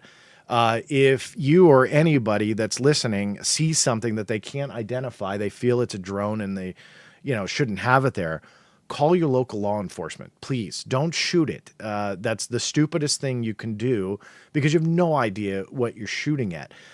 Just because you have an iPhone app that shows you flights in the air and you're pointing it at it and there's just black sky and it's not supposed to be there, don't shoot it. Call local law enforcement. The legal ramifications are, I'm sure you're going to get in cuffs. I don't know what your local law is going to have over there in Jersey. I can say in Los Angeles, you pull out a gun and you start shooting things in the sky, even though it's not supposed to be there. You're probably going to go away for a little bit. Well, it's Los Angeles. You'll probably be released. But regardless, don't do it. That's a different gripe that I have with California. But just don't. The legal ramifications, I'm sure, are probably different state to state. Who would you notify after doing so? Well, if you want to get arrested, call the cops that you should have called in the beginning, and they'll be right there to arrest you and figure out what's going on. But yeah, just stick with local law enforcement, figure out what's going on, and go from there. Hopefully that helped. Just don't shoot it. Stop shooting it. Don't shoot it. Turning off lights is not cloaking. A plane turning causing its landing lights to shift out of view and reveal navigation lights is not shapeshifting. That's from Brian Bortz. Brian, that's a great point. And I didn't show visuals, if you noticed from this presentation, about what's been floating around online, simply because there's too much. But on top of that, a lot of it is misidentified craft. And that's where in the beginning I was kind of turned off on this whole story, because people were making it about aliens and then showing like a regular commercial airline flight. And it's like, well, wait a minute, that makes no sense whatsoever. It was such a turn off to the story. But now that there's enough to kind of show that maybe there's an element that is of concern here, even if it's just the reaction by local, state, and federal agencies about what's going on. But yes, you see, to Brian's point, you see a lot of these videos where you do have a normal craft making a bank, and that light that's on the side that's visible at this angle, if it banks and it's not visible, people are thinking that it's turning on off its nav lights, that it's cloaking, that it's shape shifting, so on and so forth. When that's not the case. And I talked earlier in the presentation about a video that I don't do video analysis and debunking often, but I had posted the video and I said, look, I don't know what this is. It looks like a plane. It's got wings, but this turn is kind of interesting. And I don't know if he's listening now, but he told me I can say his name whenever it came up. But Jeremy McGowan had kind of texted me and he said, hey, if you increase the brightness, I hear you can see the stars. And I went, oh, okay. I was like, really cool. So I pulled it up, made a quick video, and said, yeah, he's absolutely right. You can see the stars change and so on. And it kind of proved that it was a camera move. And I posted that in the thread where I posted the video. So a lot of times, myself included, you see these things and it looks interesting on its surface, but everything has to be analyzed and looked at, and common sense is going to be your biggest guide more than all else. So yeah, people are conflating just a normal turn of an aircraft or just, an angle shift of something. They're conflating that with cloaking and shape shifting and aliens. And that is not helpful to this conversation whatsoever. So Brian, great point. Really appreciate your support of the channel. Thank you for that. Clinton, looks like I got to that question already, so hopefully that answered it for you. Good morning, UFO in the house. Good to see you here. I hope you are doing good. One of the more passionate voices in this community. She's always fun to speak with. Did John say what he thinks these drones are? I've been in and out of the stream. I don't think they're alien. That I'm safe to say, and I kind of had a slide of a tweet. Can I still call them tweets? An X post, whatever the heck, of some points where I was shocked that people lambasted me for saying that it's not aliens because I couldn't identify what they were definitively. Ergo, why can you say it's not aliens? And well, I have a couple reasons why, but if I'm wrong, I'm wrong. So I'm safe to say that, but I don't know what they are. I mean, I feel strong that if they are not all commercial aircraft traffic, like the White House wants us to believe, I think that they are drones, and they're pieces of technology on that level, made by human hands, flown by humans, maybe AI, but flown by humans and created by humans nonetheless. So that's what I think it is on a broad stroke level, but exactly where they're coming from, I don't know. I really don't. If I had to speculate, I feel it's us. I feel it's an illegal or not. I feel that it's an operation to test vulnerabilities. The only thing that's turning me off on that idea is the length of time that now they're doing it. And I know that won't be a popular thing to say because, again, it's not kosher. They generally don't do this. But in this day and age, do we have to? And I won't repeat what I said moments ago in this stream. But Amy, I would go back and take a look at that and see a little bit more in depth of what I said. But in short, are they going to do that? And I feel the answer would likely be no. But should they and would they? And I believe that, yeah, there's a small possibility that they would. And the benefits of that would be pretty big because this day and age, there's a lot of people in this world that hate America. And if this has shown us something more than all else, we're vulnerable. We're vulnerable to identify what could be just normal air traffic. We're vulnerable to identify what could just be drones flown by a hobbyist group. We're vulnerable because we can't identify a foreign entity of some kind. Whatever fill in the blank these things are or aren't, we are unable to determine that.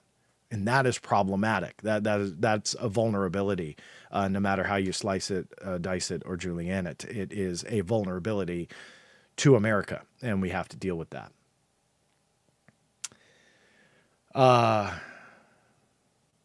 Going through some of the questions here. Brian Shirley, a super sticker, no question attached, but truly appreciate you showing your support. Aaron, reinforcing what I have stressed, and I'm going to say it again. Aaron Desario, always good to see you, Aaron. Do not shoot at things in the sky. It is dangerous and stupid. Couldn't have said it better myself. Let me see. I'm getting caught up here. I think I've got all the super chats. I'm just trying to go through the regular. Whoa, jumping around here. Earth is 4.5 billion years old. Again, this is Mikhail Larson. We as a civilization have been here for about 100,000 years. Maybe we have had several civilizations over the eons. Great point. Absolutely. Possibility. There are some people that try and go down the whole like secret civilization living inside the planet route. That is well out of my wheelhouse. I don't buy that at all. But there is a camp that believes that, this is technology from potentially one of them. And look, I have no idea. But I just doubt it on that level. But you have a lot of those explanations being floated out there. And a lot of people, they don't want to go down the mundane route of these are drones or technology that we know and humans that have created, and we're just either running an op or we just can't identify, again, fill in the blank of a very earthly explanation. Nobody likes the earthly stuff. They want the alien stuff. And to me, I think in this instance, it's just too far. Sacred Grifts. John, will you bring back the live phone lines? Yeah, I miss doing that, to be honest with you.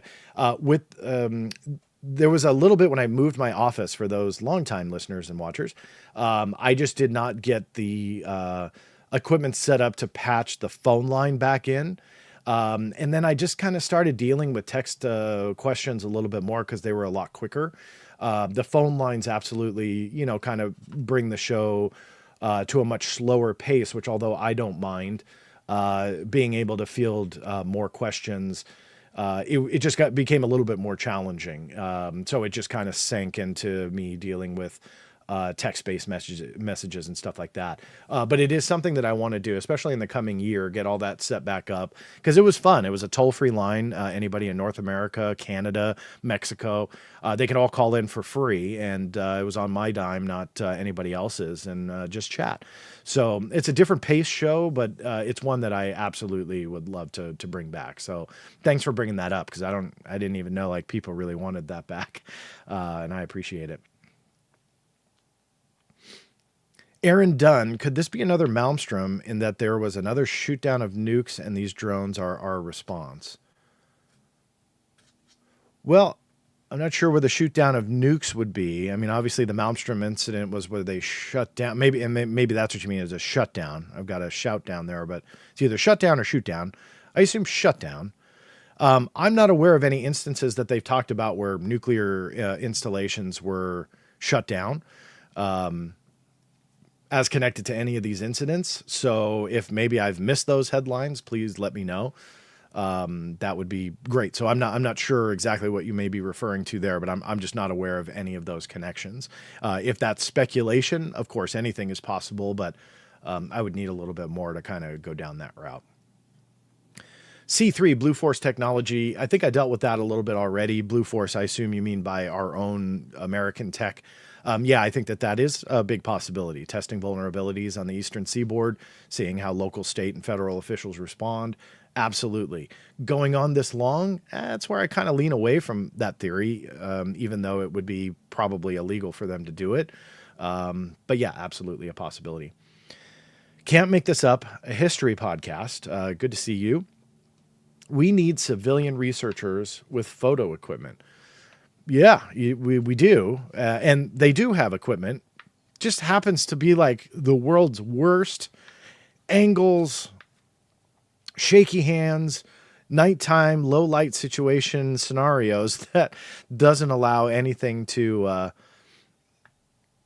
be clear and to be more definitive and helpful to all of us. So you're right. We do need that. I know that, look, the Galileo project, I haven't talked to Dr. Loeb in a while. I want to get him back on the show. Interviews are coming back, by the way. Again, I wish there were more hours in the day, but getting him back on the show, seeing what they're doing, because I know that they were wanting to do definitely along those lines of getting image capturing technology out there, or at least more so out there, trying to capture imagery and seeing what it might be.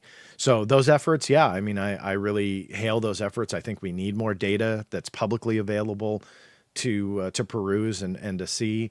But that on that note, it makes it more frustrating because you realize that the technology that the U.S. military has, the detection capabilities that they have, what's flying in secret, we know that there's that technology also out there, that they are able to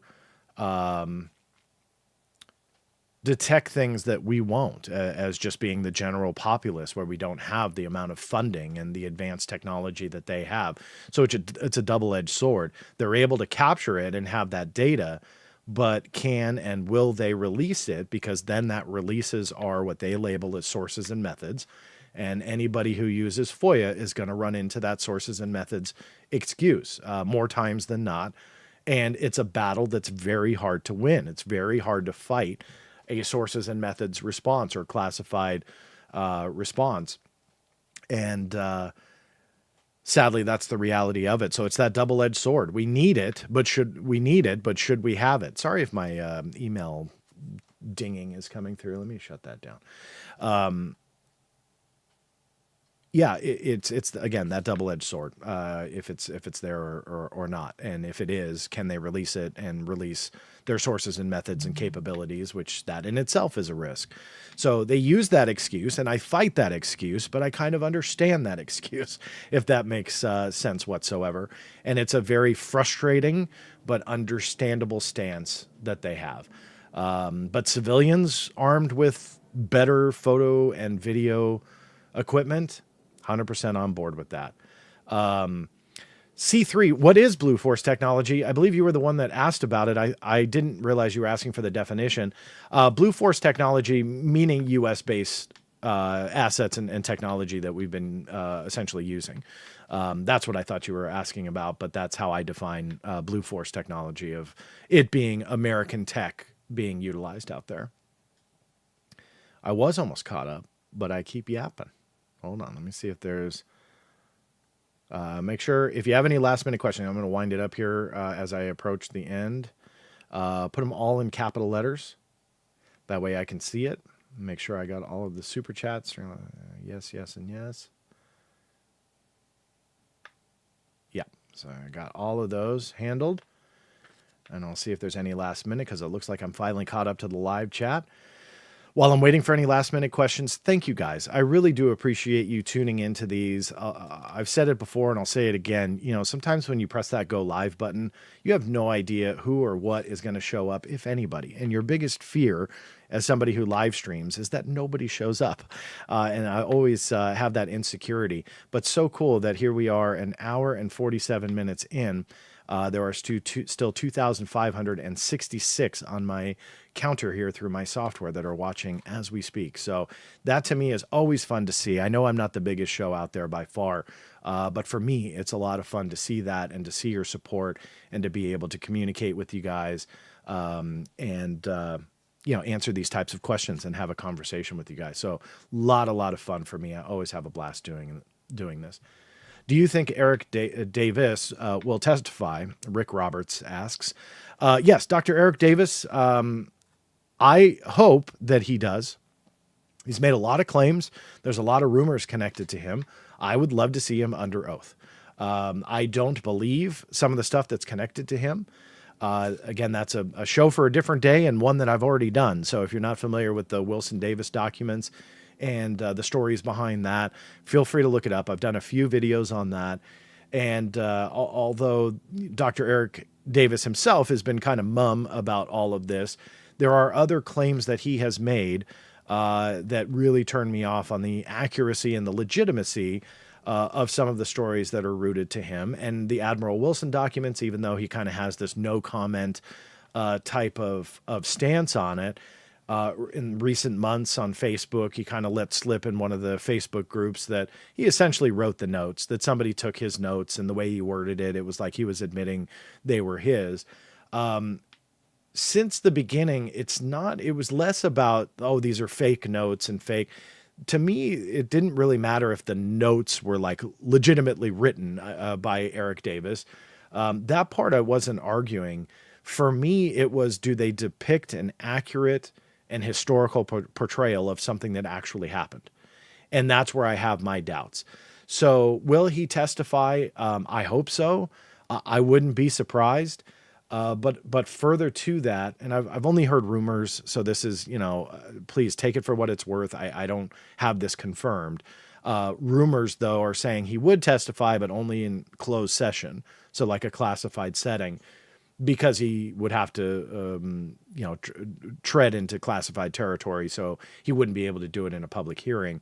I don't know if there's truth to that. I think it would be very unfortunate if that were the case, because clearly he's writing, if the Wilson Davis notes are true, he's writing about classified information and just like giving it to people. So that's where, in an unclassified setting, you should press, did you write them? And if the answer was yes, do they depict accurate events? And if the answer is to his knowledge, yes, and to his understanding, the answer is yes, then follow-ups are, why are you writing down classified information and putting that out into the public? Even though he only gave it to a select few people, the select few people were not cleared to see it. So no, I don't care about getting people in trouble, but where I'm going with this is that's the benefit to a public hearing, because you can see the reaction of this, of the reality of what is going on. And if you are going to do that as somebody, as a clearance holder or former clearance holder, I don't know if he still has one, but I know he did. If you're going to do that, then you should be pressed on it. End of story. And that's where I hope that he testifies, and I hope they grill him. And I say the same thing about government personnel as well. So I'm not trying to single out, Dr. Eric Davis out of everybody else. I say the same thing, and in fact advocate more for pressing and pushing hard on agency personnel and government head of agencies. That is something I've pushed on and talked about on this channel quite a few times, and in interviews and so on. That I advocate for more. So just for the record. But if people really want to see and hear from Dr. Eric Davis, hey, I'm on board with that, but they need to grill him too and see if any of this stuff holds weight and water. And if it does, great, we'll go from there. But if it falls apart and crumbles, then we can take it from there as well. But I think that no matter what, it needs to be done. Will he? I have no idea. Can't speak for him. Hopefully we'll see it though. Star Scarred. Any other locations having a similar hotspot of sightings going on recently? I saw Oregon mentioned. Any word on that or others? Yeah, what we're seeing is surrounding areas as connected to kind of like, if you want to call it a flap, this current flap. So surrounding areas of New Jersey. So it's stretching beyond the borders throughout other East Coast states. There was also an incident here in California where I live where a man described as, if I remember correctly, 38 years old from China, flying a drone over Peterson's Vandenberg Space Force Base. And that was someone who got caught. They got arrested. I guess they were trying to get on an aircraft, from what I understand of the story. So I'm only giving a nutshell version there, but and it wasn't really a flap, but it was a drone incident where he was flying this over Vandenberg here, not too far from me. It's about 45 minutes north, I think it is. And he got in a lot of trouble for that. So when it comes to drone sightings, there are other instances, but when it comes to hotspots like you are referring to, it would be right now anyway, it's the New Jersey and surrounding areas, but it has spilled outside the New Jersey border, and there are reports outside. Is that mass hysteria? Is that people getting on the bandwagon of, I saw a drone too? Possibly. Or is it just, drones don't really care about borders unless it's specific to New Jersey, so are they just flying around? So yes, but right now it's in that region. Any info on supposed recent West Coast UAP sightings by pilots? I saw the one in, I think it was Newsweek the other day. I posted that on X, that there was an FAA confirmed sighting of an unidentified object. I did file a FOIA immediately when I read that. It's always nice to have a public statement on something, even if it's very basic, but they confirm that it happened. That gives an opening to a FOIA request. So you always look at those types of things because that helps you file the request. It gives you a basis, a foundation for legally requesting information. So I don't have a lot of details for you, but I can say I believe that was more on the, not necessarily the coastline, but more the western states. I think Colorado area. I think it was. So more west than New Jersey. So there's that. When it comes to drone-esque type sightings, like what's going on in New Jersey, I'm not familiar with them, but a great resource for that. A lot of people go to MUFON, the National UFO Reporting Center. You may want to check out there to see if they have an influx of any West Coast sightings. Telekinetic, thank you for the support, and thank everybody too for all the support. John, could you, Sheehan and alike, unite and force out these gatekeepers, skiff blockers, DOD, Repol to make a public media statement, forced disclosure? Well, look, I don't shun anybody and not say I want to join forces. I would like to believe that everybody out there is on the same page advocating for transparency. But when you drill down to it, there are stories that I think come from, and I'm not going to single out Danny Sheehan here, but I know that there's been a couple from Danny and others that I believe hurt that effort. The unfounded stories and these grandiose claims about what's going on. And you can say something very eloquently, but it doesn't make it true. And that's what I think that we see a lot, is that there are those that are, and I'm speaking generally here because I don't need to pick on anybody, but there are voices out there that have the great ability to say very eloquently stated claims backed up by absolutely nothing. But they're very believable because they're eloquently stated. And that's something that I have learned for decades in this field. And I've attended a lot of conferences, both as an MC for MUFON. I introduced tons of people over the course of a decade for MUFON as their MC. They had asked me to host their international symposium, and I loved doing it. It was a lot of fun for me. I know that there's always controversy about organizations and so on, but when I did it was a blast. I had a great time. You meet amazing people, but see a lot of amazing speakers.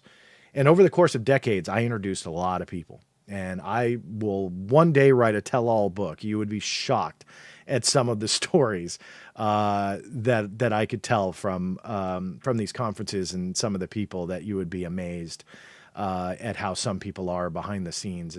Sometimes it's awesome. Other times it's very disconcerting. Be that as it may. I learned in that time, again, as an MC over a decade, lecturing. I've lectured in quite a few states. I don't know how many, but quite a few over the last 20 plus years. I started lecturing when I was like 19 years old. I guess Stanton Friedman told me this. That was one of the first times we met in person. He said I was the youngest person ever to speak at a MUFON symposium. And that I held that record, which was kind of cool, but I think it was 19 at the time. And from that point on, learned that people are out there making claims, astronomical claims, but they are so believable based on the only fact that they can eloquently state it. And that to me is something I've carried with me a long time. And something that I hope others realize too, that it doesn't matter how good you say something, you got to prove it. It's not about what you believe, it's about what you can prove. And that's what all of this comes down to. So when it comes to joining forces, going back to this question, I'm happy to join forces with anybody. But as I would expect to be questioned if I have a big claim, expect me to question it also. And some of these men and women that are involved in this conversation, they don't like to be questioned. And they take offense to it, and they're mad about it, and so on and so forth. So they would never be caught dead joining forces with anybody that would question them. And I've long held the belief that you need to be able to question each other. If there is such a thing called the UFO community, back in the day, I believe there was. Today, I don't believe there is. But let's just say that there still is a UFO community. We need to be able to handle the questions from within first. We need to play nice together first. And even though we're on the same team and want the same things, we can still disagree, and it's okay. But until that day happens, there's no joining forces and going out there and demanding transparency, because there are so many people that are just unleashed with these major grandiose claims that in this day and age gets the headlines and the clicks and the views and the followers and the subscriptions. That's what equates to money. And they're not going to hurt that by letting transparency happen. This is a business to some people. And I think that we have to understand that that's not what we need. We don't need to bank off of these conversations. We need to have these conversations. We shouldn't shun somebody who questions us. We should welcome it. Because if you can deal with their questions, you can deal with anybody's. And if you shun them and you just have this, hey, I've got all the answers. My anonymous sources tell me the real truth. I can't tell you, but they tell me, and I know more than all of you. And if you question me, I'll just go the other way. And some people will attack. Other people will just completely shun you. It doesn't matter. But that is the divide and why I say the UFO community is dead. So it sounds great. Join forces, unite, go and advocate for transparency. Hey, look, I'm all for that. But sadly, there are some that preach transparency and have the least amount of transparency out there. People who claim to have the knowledge in their head that could absolutely rewrite humanity as we know it, change our beliefs that humans have had for thousands of years, completely change all that. Why? Because their sources told them, and it's up here, but they won't tell you because they want to stay at the top. They want to make sure that you don't know because it would damage their business, their brand that they have built. Now, I am all for people writing books. I'm an author myself. I'm all for people for having support systems. I have support systems myself. But don't hold back if you demand transparency. If you know where a craft is buried, then give it out there and let people dig it up. If you know where a substance called element 115 is buried, but you're just, to protect your sources, you're not going to tell anybody, you could change humanity and you're not going to do that. You don't have to burn any sources. Go get the evidence. Then the sources are irrelevant. You've proven the claim.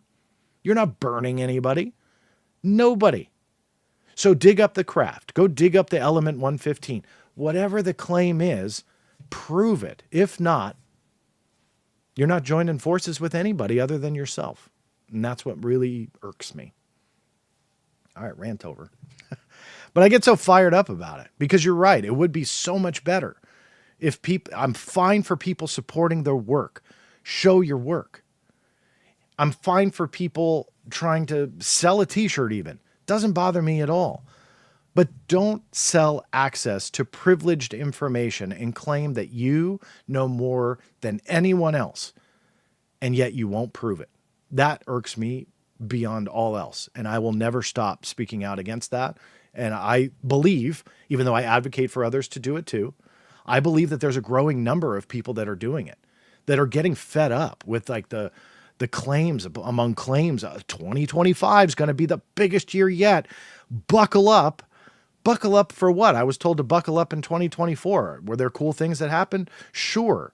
Did I have to buckle up for it? No. It was a slow coast into Coolville. All right. We didn't change humanity though. So I didn't need no buckles. I want buckles. I want to have a buckle. So show me why I need to buckle up, but nobody will. It's always next year, next year, next year. And sadly, it just never comes. Maybe next year. Who knows? Big things coming.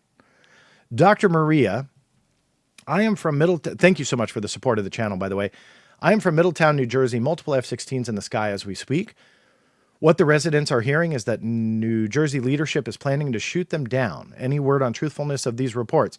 Well, Dr. Maria, one of the things that I said in the beginning of this is that I knew the moment I press go live, the show would be outdated. Things are happening like that. It's hard to keep up. So I will admit I have not heard that, so I can't say, oh, absolutely, they're going to shoot him down. It will not surprise me, though, if they take a shot at something over the ocean. I don't believe for obvious reasons. They're going to shoot anything down that's over the mainland. So if these F-16s are flying around and they're ready to shoot something down, I would expect to see it just from a logistical standpoint, common sense standpoint, that they're going to do so over the water. So they're not going to bring something down that's going to crash into somebody's home and kill somebody, because then they find out it's an Amazon delivery drone that didn't have the proper registration. They shoot that down and it kills somebody on the ground. You got a major problem on your hand. So they're probably going to wait. So I don't know. I can't vouch for that report. Very cool that you brought that up to me, though. I'm looking forward to them having the wreckage and they can figure out what's going on. But then the question arises, will we end up in the exact same boat that we did with the spy balloons?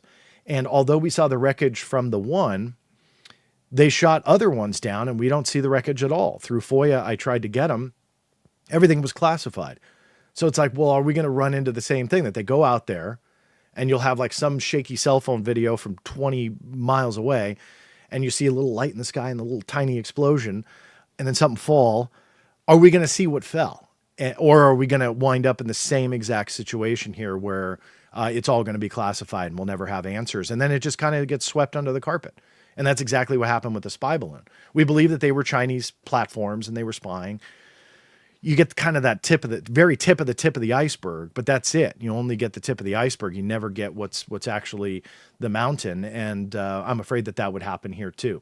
We'll see. I mean, I'm on for the ride no matter what, but we'll see what happens. But I do appreciate you chiming in and letting me know what's going on, and stay safe over there in Middletown. Not that I think you would. Don't shoot at anything. Lots of talk about that this episode of people wanting to shoot things out of the sky. Don't do it. Let the F-16s do it.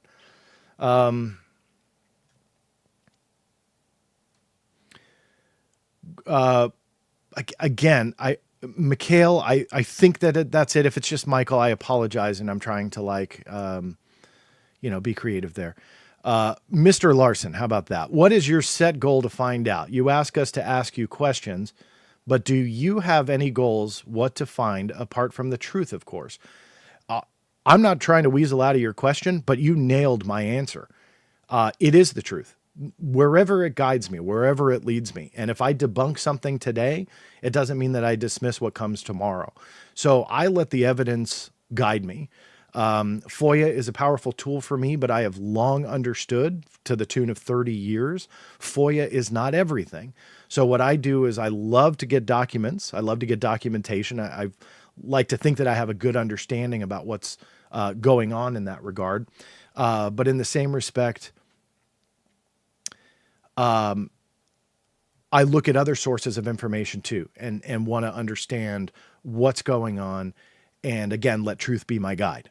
And even though that sounds like kind of maybe a cop out to your question, I have long held that goal. And I don't want to prove anything.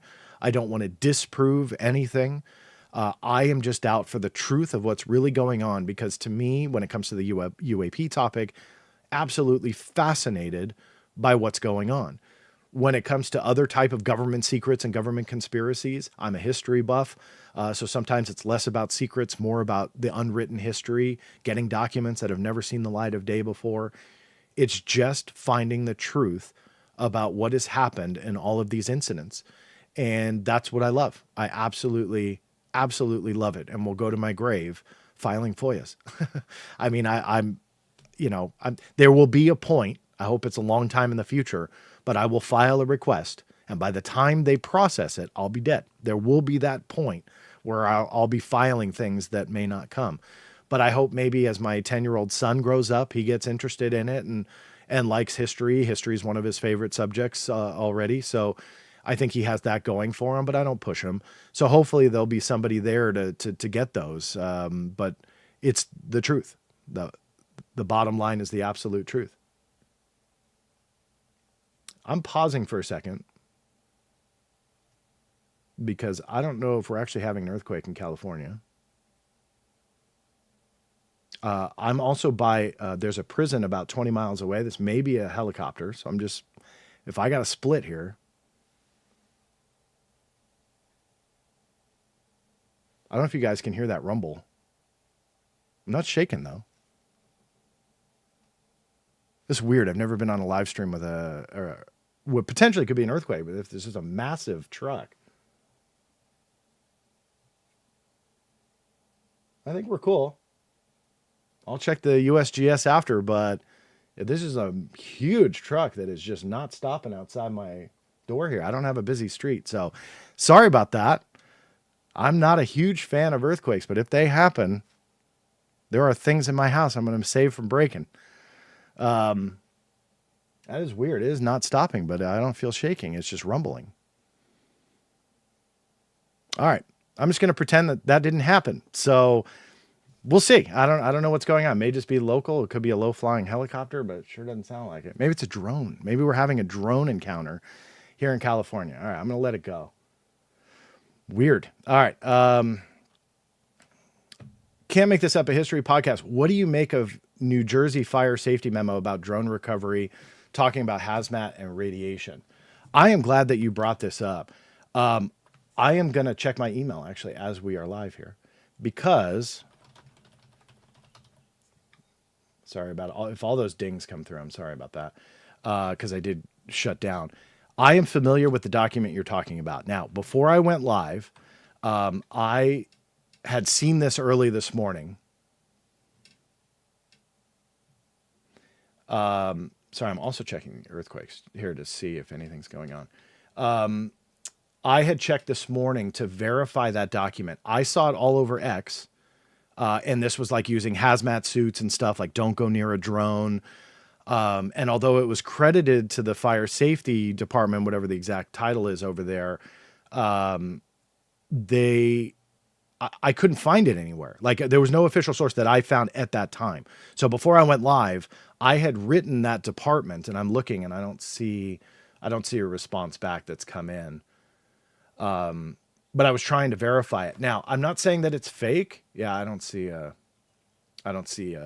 response yet. But I wrote the public affairs office to verify the document. So I always take, for me personally, before I blast things out like that, because it is interesting, always kind of take that extra step to make sure that it's not, some X account that gets 12,000 likes on it.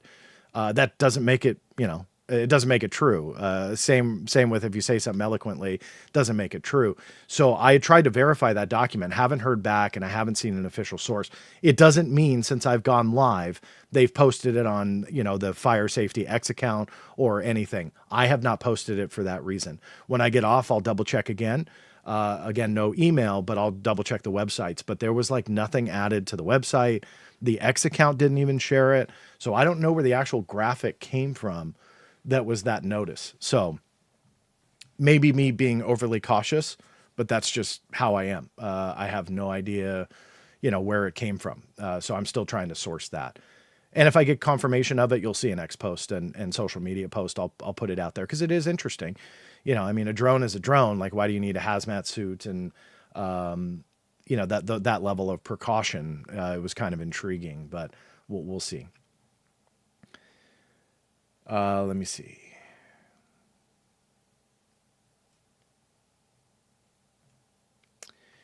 Most definitely not CIA.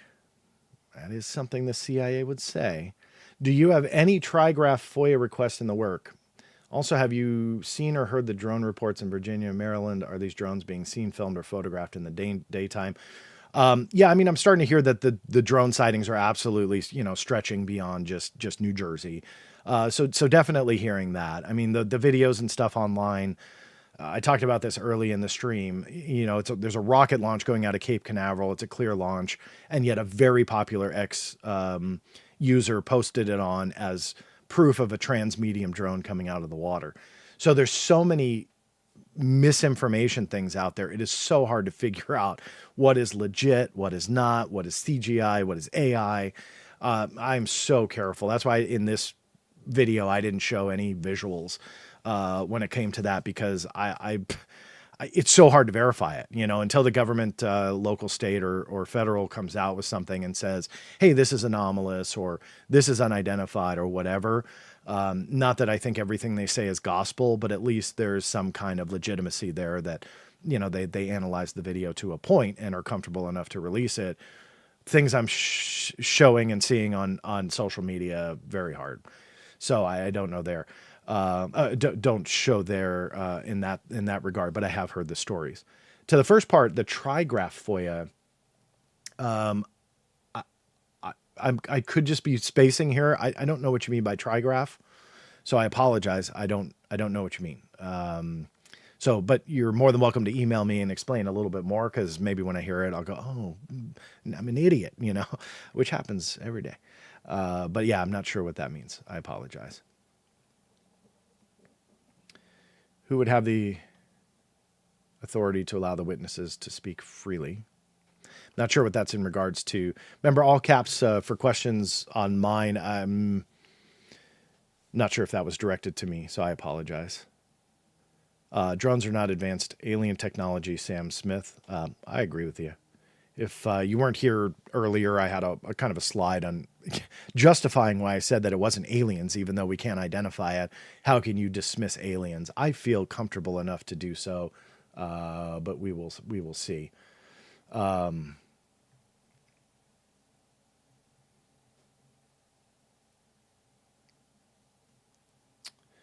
Okay, Dustin, I believe that you're talking about the FAA case that I brought up that was admitted to, and yes, that there were recordings available. You're absolutely right. Those are the cases I love. And the reason why I love them, because you do file FOIAs, because you're not only looking for air traffic control recordings. So even though we have that, there are other documents that are created when either near misses happen or visual sightings happen. Emails sometimes are sent. So I've got a lot on the Black Vault. So if you use the search engine there, just type in FAA and UAP or UFO, and you'll come up with some of them. And that those types of FOIA requests to the FAA are gold, because they can't say, oh, sorry, we have no records. Rather, if you have the air traffic control recordings, awesome. You may be able to get more from the FAA, but that's not ultimately what you're going for. If that's already in the public realm, you're going for all the other stuff. And that other stuff is evident with quite a few different cases of recent years of unidentified objects being spotted by pilots.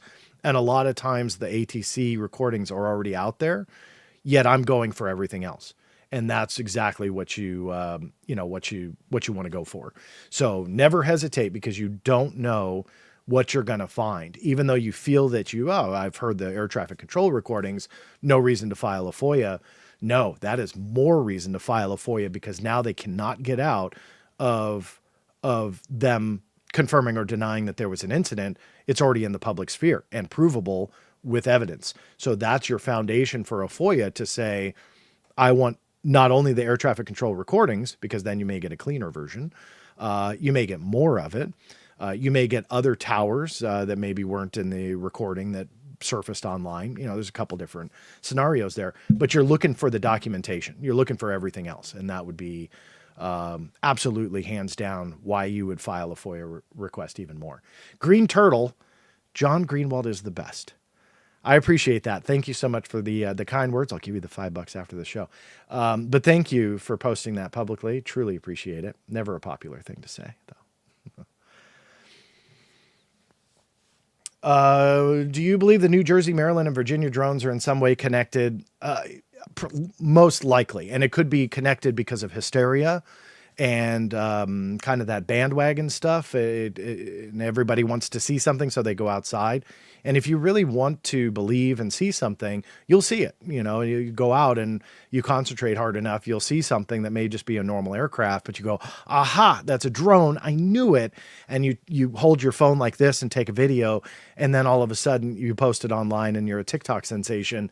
That I think is going on. But yeah, you may have technology that's going up and down the eastern seaboard and eastern states. So are they connected? Can I definitively say that? I don't know. Is it likely they are? Yeah, I mean, absolutely. But for the reasons stated. Hides and Longgrass, dear John Greenewald, and then a whole bunch of redactions. One of the better comments I've seen in a while. There you go. Nothing to see here. Deny everything. Very, very good. Timestamp Terry's assistant. Are you in your new studio? Yeah, it's not new anymore, though. I've been in here for about a year. You wouldn't know that because I don't record half as much as I want. But yes, I am. I'm freezing my butt off in here because I turned my heater off. That's to my left here, just so it doesn't come in on the audio. But yes, I am, and I love it. I love it in here. It's awesome. Let me see here. All right, we're just still going. Minute, I think I get caught up, and then there's still almost 2,700 of you on here. I really appreciate all that. Yes, Glider Rider, buckle up has become a third phase of Moon catchphrase. Yes, buckle up. I don't understand that. You know, like you need to prove if you're going to start dropping those types of lines, and I haven't heard it. But I keep hearing it. But if you say it, you better prove it. Ralu, thank you, John. Please do more videos. I appreciate that support. That's why I always, when I can, you know, I'm here and hang out with you guys as much as I can. And don't worry, I really did mean it when I said I'm in a hopefully in a position to do more. November just got a little bit crazy, and my poor son is injured too, which I may have briefly mentioned this a few weeks ago, but as some of you, very quick family note here as we end up, because I'm gonna have to go pick him up soon.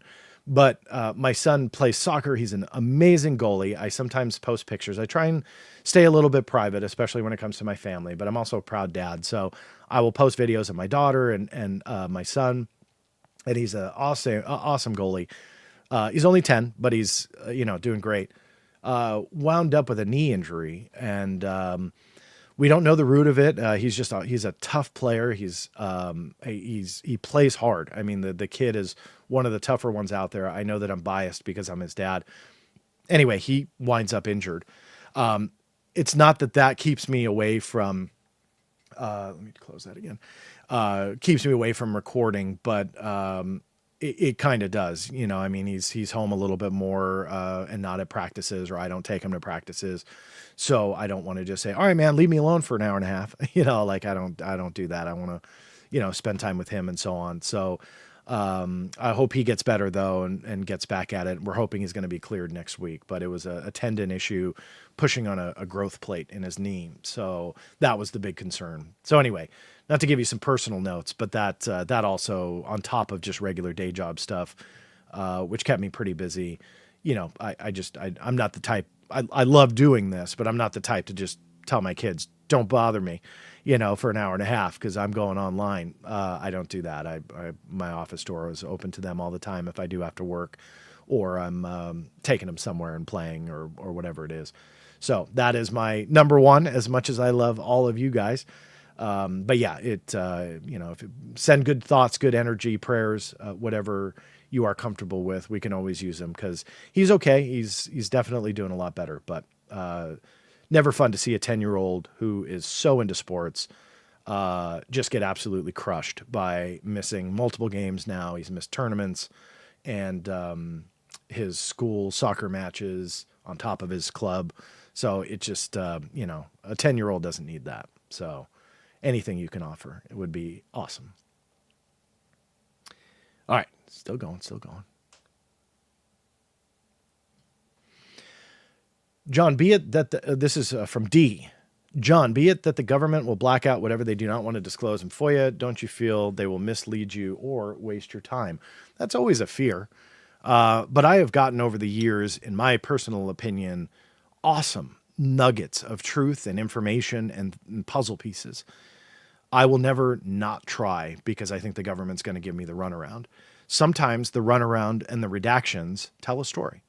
So even though it's frustrating, even though it's, never fun to see and hear, it's going to happen. And that's part of the game, but I'm willing to play the game.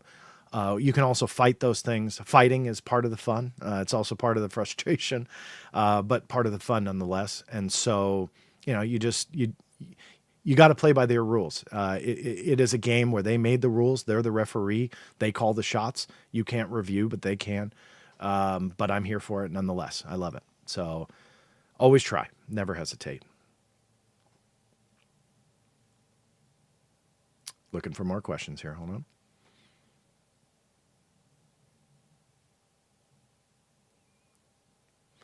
John, that last line of the joint statement memo suggests to me that it's made up. What do you think?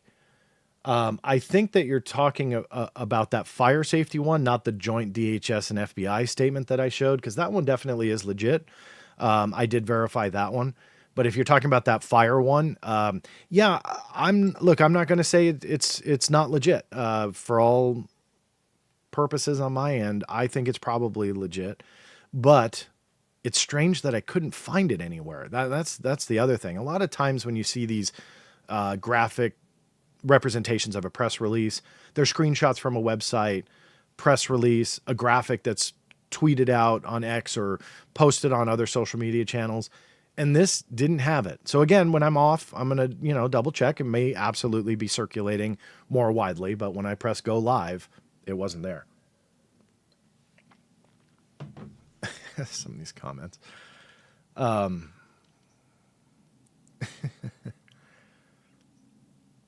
Jacob LaBelle, dude, thank you so much for doing this. I sincerely appreciate your work very, very, very much. Well, I very, very, very much appreciate your support, Jacob. Thank you for that. Thanks for tuning in, sticking with me through all of this. It's always a lot of fun. So, Wilson Notes was an Eric Davis SF script. I assume sci-fi. Thomas Bullock. Look, I floated that movie script theory a while back, and I know that was not popular. But in short, I will say I stand by that there are potential alternative explanations, including a fictional narrative of what could be real events. And I don't detract from that at all. When I floated that theory, it definitely got, I think, embellished by others to attack me that I was stating that it was. And I never stated that it was. What I was trying to prove with the exercise, and I think it was lost on a select few, but that there was a logical alternate explanation that just had enough evidence to support it than there was to support it was real and depicting real events, because there was like nothing to support that. And so what I was floating was that there were alternative theories that were just as plausible. And until you can rule them out, why not deal with them? And some of the biggest voices out there at that time, so obviously I'm going back, a couple of years, they would dismiss anything that came along. They're like, nope. Even though Thomas Wilson says it never happened, Eric Davis won't comment on it at the time. It's gospel. And it's like, well, how do you know? There's nothing to support it, because everything that was written fiction-wise, especially around that time, was based in fact, real names, real people, plausible scenarios. So was this either creative exercise or some type of fictionalized script for some purpose? And yeah, when I was working in television back then and worked as a producer and writer, I had a lot of spec scripts and writing samples come my way. And that is exactly what an amateurish spec script would look like. That's something that was not what you would normally see in a script, meaning format-wise, but somebody attempting to write a fictionalized script and story. And it very much read that way to me. So again, I didn't definitively say it, but it was a possibility, and one that I don't think should be ruled out or just overall being fiction. And that needless to say, it didn't fly with everyone. But I stand by it. I'm not convinced it was real events. But put Dr. Eric Davis in the chair and put Admiral Thomas Wilson under oath in the chair at the same time and see what happens. I'd love to see that. I have a $38 drone, said Glider Rider. Seems to have a mind of its own. Yeah. And I don't think they'll fly as high as we're seeing them over there. Do you believe, let's see, Boris Masramon? Boris Masramon. Do you believe that the U.S. has recovered UAP? What percentage of truth do you give to this statement? I can't put a percentage on really anything when it comes to that. Not any that I just don't make up on the spot. So I don't really know how to answer that part. Do I believe that they have recovered UAP? I think that's a safe thing to say. I think that there's documentation to show that there are UFO pieces of debris that the government has. Goes back to the 1970s with the CIA. I've highlighted that document on this channel. Goes back to the 1940s with documents from the U.S. Army that talked about a flying saucer in Denmark. There's actually pictures of what they picked up. So I think that it's safe to say that they have, on some level, recovered UAP debris. Does that mean alien? No. But that means that they have whatever UAP are /UFOs /flying saucers, which they used to call them. They have provably, and it's documented, and it's not leaked, it's all legit. There is information and evidence to support that. So that I think is a given. Whether or not that means that they have alien technology, that's a different question. And I don't know the answer to that. I'm intrigued enough to continue to push. I can't rule it out and refuse to rule it out because there's no evidence to rule it out yet. No evidence to support it, in fairness, but no evidence to say, oh, that's ridiculous. They would never have something like that. No, I think if they did, it's possible they still do. And when I say they, I mean the government. There's a lot of people that believe that it was just put into the private sector to kind of, dodge FOIA and not have the scrutiny that it would at a government level, that if it was in some vault somewhere. And to me, that I'll make this point as brief as I can, but to me, that is a very silly argument. There's no reason for them to do that. You look at the level of secrecy on UAP right now, it is astronomically high. They can cover up whatever they want. When it comes to physical material, they can put that in agencies under lock and key, classify it at a high level. You'll never reach it under FOIA. So the argument that it's in the private sector and it's at Lockheed and all those arguments, they don't hold weight. The only reason it would hold weight a little bit would be that the U.S. government wants certain organizations to build off of the research and reverse engineer it. That brings up a whole different debate, one of which I won't get into now, but I do not believe they would do that either.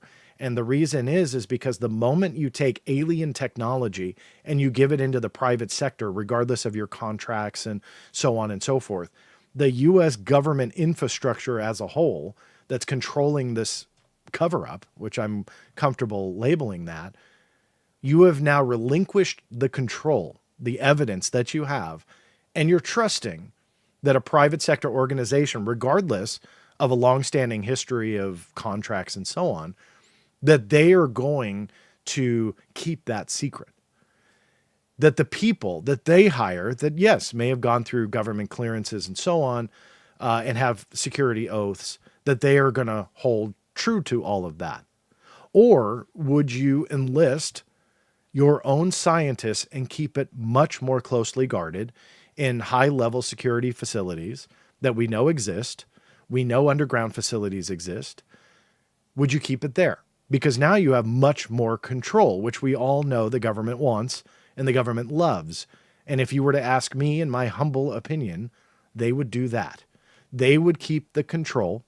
They would bring in the people that they needed to because they would then maintain control. That has been what they have wanted since the beginning of this debate, as proven by the Robertson panel and trying to control the narrative with Project Blue Book.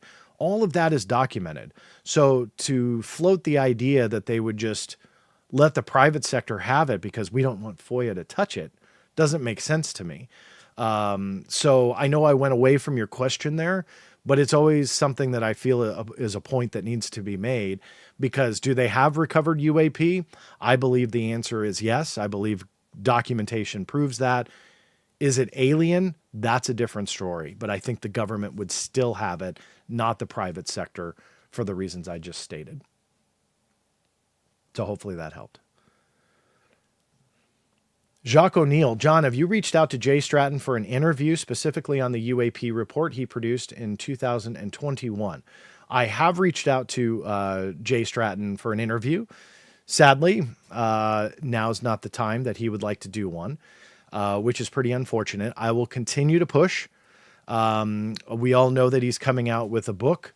I don't know if he's holding off on interviews for a book. I don't speak for him. The only thing I will say is I've tried timing's off.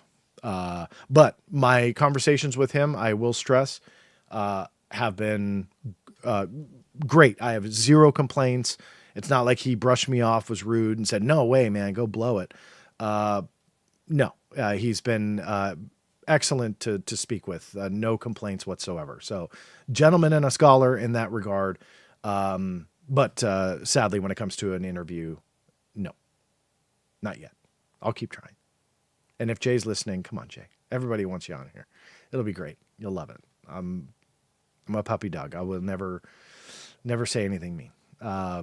But that's the truth. Like I said, he's a pleasure to talk with, so I hope so. Stink Floyd. Love these nicknames sometimes. Stink Floyd says, notice John Kirby said no drone incursions over protected airspace. Yet Picatinny Arsenal released a statement there was one. Caught lying or a lack of communication. Yes, and I didn't speak about this before, but absolutely. No drone incursions over protected airspace. And yet there are conflicting reports out there. Not communicating, lack of communication. You look at what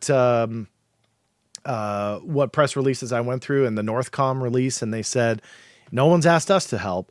So yes, I think lack of communication is a given. I think lying and putting out misinformation is potentially at play here. You have all sorts of things that is just messing up this messaging, and it's horrific. And that's part of the issue here because of how vulnerable we have become as a nation here on so many different levels. This could absolutely be commercial aircraft, and people are just on the hype train saying, oh, it's a drone. Even if that's true, everything else shows the vulnerability that we have. The vulnerability of not being able to work together, the vulnerability of not being able to message correctly. So you have a lot at play here, all of which is primarily not good, the way that this is played out. So that's why I'm more intrigued here, is because the behind the scenes, the paper trail to not only the drones is going to be fascinating, or we'll air quote drones, whatever they ultimately are. That's going to be interesting. But I think the reaction to the state, the local, and the federal level communications, how this was handled, you have the reactions from politicians playing a role here. The behind the scenes in that is going to be pretty interesting also. It may take a little bit to get out, but when you see it, it may take a year or two for me to prove some of this, but I think that you'll probably be quite surprised. And that's just speculation and a guess on my end. I don't have any insider info. But when you see how it all played out behind the scenes, I think that in itself will be a pretty interesting thing to see play out. So I'm going after all of it.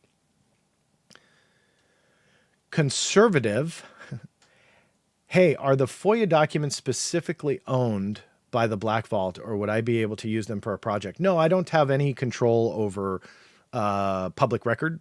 So anything made by the U.S. government is not copyrighted. So, you're free to use them. I'll give you two caveats. One, it would be great if you got them from the Black Vault that you can credit the Black Vault. Obviously that would be a nice gesture, that's done, whether it be a documentary program or so on. So not trying to be greedy or selfish there, but just so others can learn about the resource, because it is free. So I'm not trying to sell them a subscription. It is free, so they can get the documents as well. The second thing that I'll kind of caution you about from a friendly standpoint is there are occasions where the U.S. government will release copyrighted information in the interest of transparency, with that caveat that they are releasing copyrighted information. So even though I'm giving it away for free, if you are putting it in a commercial product, like a documentary or something like that, you may have other rights and clearances that you have to be concerned with that have nothing to do with me. I'm just giving you kind of a friendly heads up here. I worked in TV, as I mentioned earlier, for better part of 10, 11 years, whatever it was, and dealt with rights and clearances issues, contracts, legal mumbo jumbo. Some people criticize me for being so obsessive over the little details.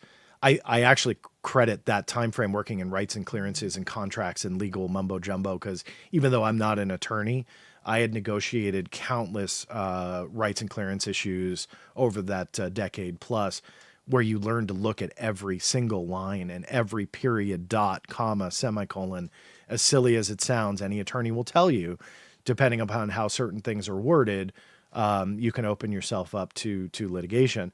So long story short, be aware that sometimes under FOIA, even though generally it's going to not be copyrighted and you're free and clear to use it, you may stumble on something that's copyrighted, but they released it. You will then have rights and clearance issues on the back end. So you will still need to clear it. But when it comes to government records that I've posted, have fun. I put them out there for people to utilize in whatever way makes sense to them. Here in Sweden, we have largest UFO archive in the world. Not many know about it, but I live on top of some of it. Can also be found on afu.se. My name is pronounced, Mikhail. I hope I have that. So it's Mikhail. No connection to Superman. afu.se. Yes, I'm familiar with that website. If you guys are not, definitely check it out. They've got all sorts of data there that you can check out. Oh, Jacques, I've got that one answered for you.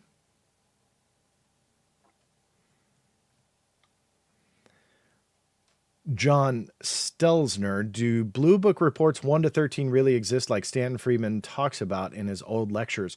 Yeah, there's a lot of special reports that Blue Book had published, one of which is missing and has always been missing. I think that special report, now I'm going to get them mixed up. I'm kind of fried after 2 hours and 40 minutes. I think it's 13. But they did these periodic special reports. Sometimes they were updating on the statistics of the numbers. I've got quite a few on the Black Vault already. One was missing. There was speculation behind whether or not they misnumbered them, because it goes beyond 13. I think there's 14, and I forget where it actually ends. It's been years since I've looked at those. But the one that's missing, there was speculation on, did they hide it? Did they destroy it? Is it considered highly classified? Or did they skip it? And government makes mistakes in numbering all the time, especially back in 40, 50, 60 years ago. So what was the likelihood here? My dear but late friend Stanton Friedman, I know was pretty into that special report and wanting to dig it up and stuff like that. And if I remember correctly, he never found evidence of it whatsoever. I think he found reference to it one time, if I remember. Again, that's going back 15, 20 years since I read and, really looked into that era of history. So, back to your question itself, if you go to the Black Vault and search for Blue Book Special Report, just that, you'll come up with the ones that I have listed and then download them. But yeah, they're very real. John, can you request the documents for the UAP air traffic control audio in Oregon that just happened? I believe you're talking about the Newsweek one that I had mentioned. Those pilots said they took photos. Thanks, and keep up the great work. Yeah, great comment. Yes, I filed a FOIA for it to the FAA to see if the pilots took the photos on their, let's say, cell phone camera. This is where it gets a little bit dicey when it comes from a legal perspective on whether or not it's subject to FOIA. To keep it simple and brief, technically it is not subject to FOIA. However, where it kind of gets a little bit dicey is, let's say the FAA then takes an email and forwards those attachments. Will they be subject to FOIA? Then the answer is technically yes. Will they want to exempt them as not subject to FOIA? Possibly. So there's so many ways that this can play out, but that is sadly a gray area when it comes to this, because on its face, if they took photos on a cell phone camera and it was their own personal camera, they're not subject to FOIA. The moment they go into, let's say, a government sent email or report or whatever it may be, then it becomes subject to FOIA. Will they release it? That's up to the agencies on whether or not they would. One prime example would be, I believe it was the National Forest Service, the NFS, and people that were traveling within a national park had seen a UFO. It was most likely a bird or a bug on the lens. It was, some of you may go, oh my God, I got to see this. You can just look for NSF UFO on the search engine. It'll likely pop up. The photos were not government created whatsoever, but they were sent into the U.S. government through the National Forest Service. When I filed a FOIA request to there, they came up as responsive and they were released with the attachments to the email, which were these photos. So not government work, not government cameras, not government personnel, but they were released via FOIA. So could they have said, well, these are not official government products, so we're not releasing them? Sadly, yes. So it's kind of a crapshoot on how the FOIA officers will handle it. But I go for it nonetheless. And you do hope that it winds up in a government product, ergo then becomes FOIA-able, and then hopefully released. But there are all these types of, gray areas that you got to be mindful of, and, what you can and can't fight. And of course you can fight anything, but whether or not you have a legal backing and foundation to do so, that's something else. But,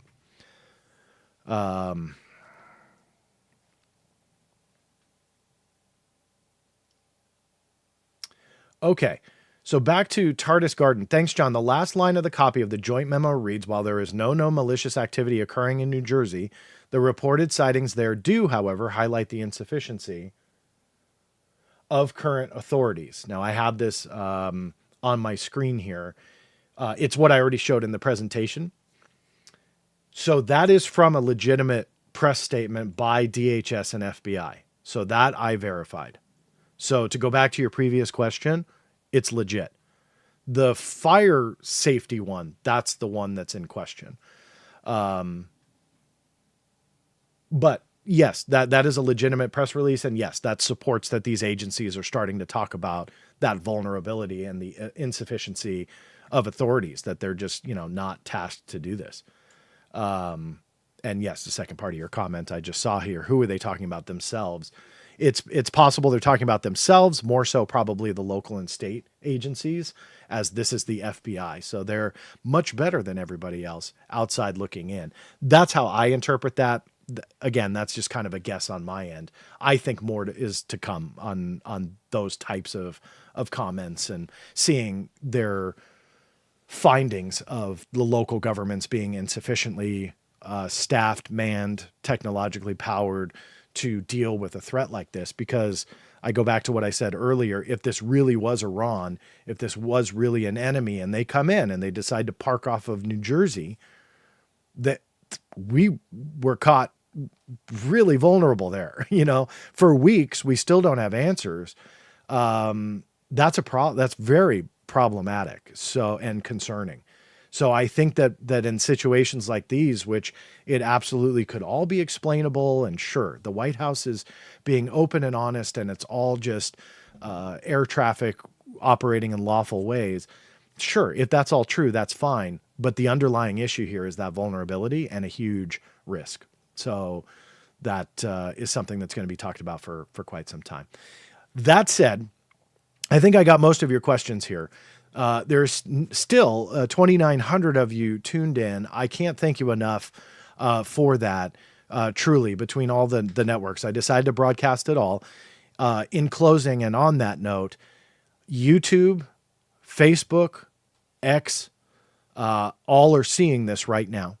But I don't always do that. So make sure that you subscribe to the Black Vault YouTube channel. That is where I'll post video clips. Obviously, not all social media platforms get that, and some other surprises from time to time. So make sure you subscribe. If you don't know how, and you're not, go to theblackvault.com/live. That will automatically forward you to the YouTube channel. That way you can get notified when I'm live, and you won't miss a beat.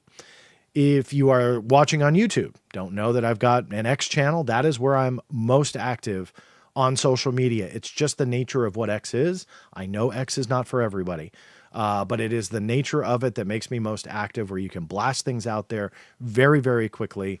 The engagement levels are very, very high, meaning you reach a lot of people to spread news stories, new documents, messages, announcements, all sorts of stuff. Even though I post elsewhere as well, If you use X or want to tread into those slums, join me on there. The username is blackvault.com, like .com without the period.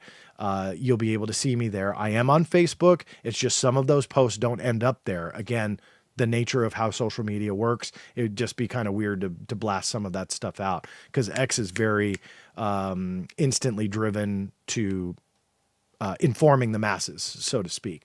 So I know that it's not for everybody, but if you do use social media and X, make sure you're subscribed there, because I am most active there. Again, Facebook, I'm still on. Instagram, trying to post a little bit more there, but not as active.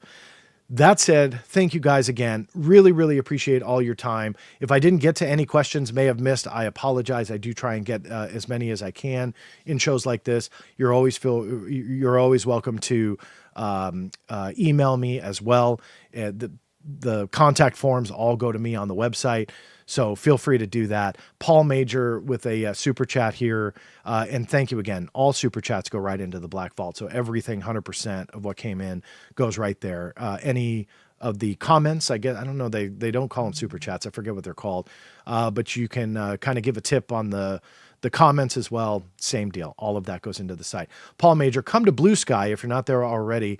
It's great and growing fast. I heard about it. I was part of the beta test or whatever it was called quite a while ago, probably a year and a half ago. I think it was Blue Sky. I don't know. There's been so many that have come up. My concern is, it's just another one to post to. And I've done that from time to time, but then they kind of like die. And I don't want to say that's going to happen to Blue Sky. I'm sure it's a great community. I'm always apprehensive to do it. And then I do it, and then they die. And then I get mad because, you spend all that time and effort, trying to build a community there. But I'll check it out. I'll definitely check it out and see.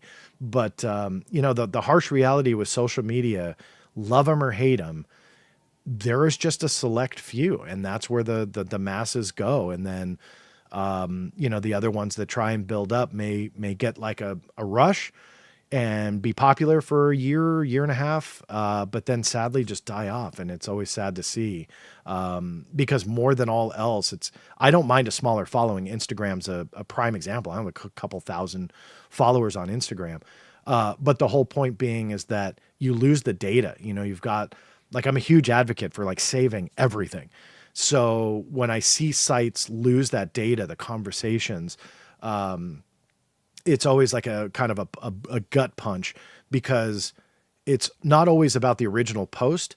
It's about what people comment below and share information. And man, I have learned so much from comment systems and stuff like that on X and Facebook. I can't count. So when you lose that, because sometimes it could be used for reference too, you lose that. It's gut punch. So I'm not trying to fight Blue Sky, but that's why I haven't really jumped on it. But I'll check it out, and we'll go from there. But I really do appreciate the support of the channel. Again, thank you guys. Make sure if you haven't, press the thumbs up button. It's a huge help to the channel. Shows the algorithms that you like it. Subscribed if you are not already on the YouTube channel. Again, theblackvault.com/live, and turn the notifications on. That's the little bell. Make sure that you click on it. And that's it. I guess I'll stop talking after that. Thanks again, guys. Really appreciate it. Yes, I'll see you soon. I hope it's not a year from now. It won't be. I'll be back. Have a good rest of your Friday.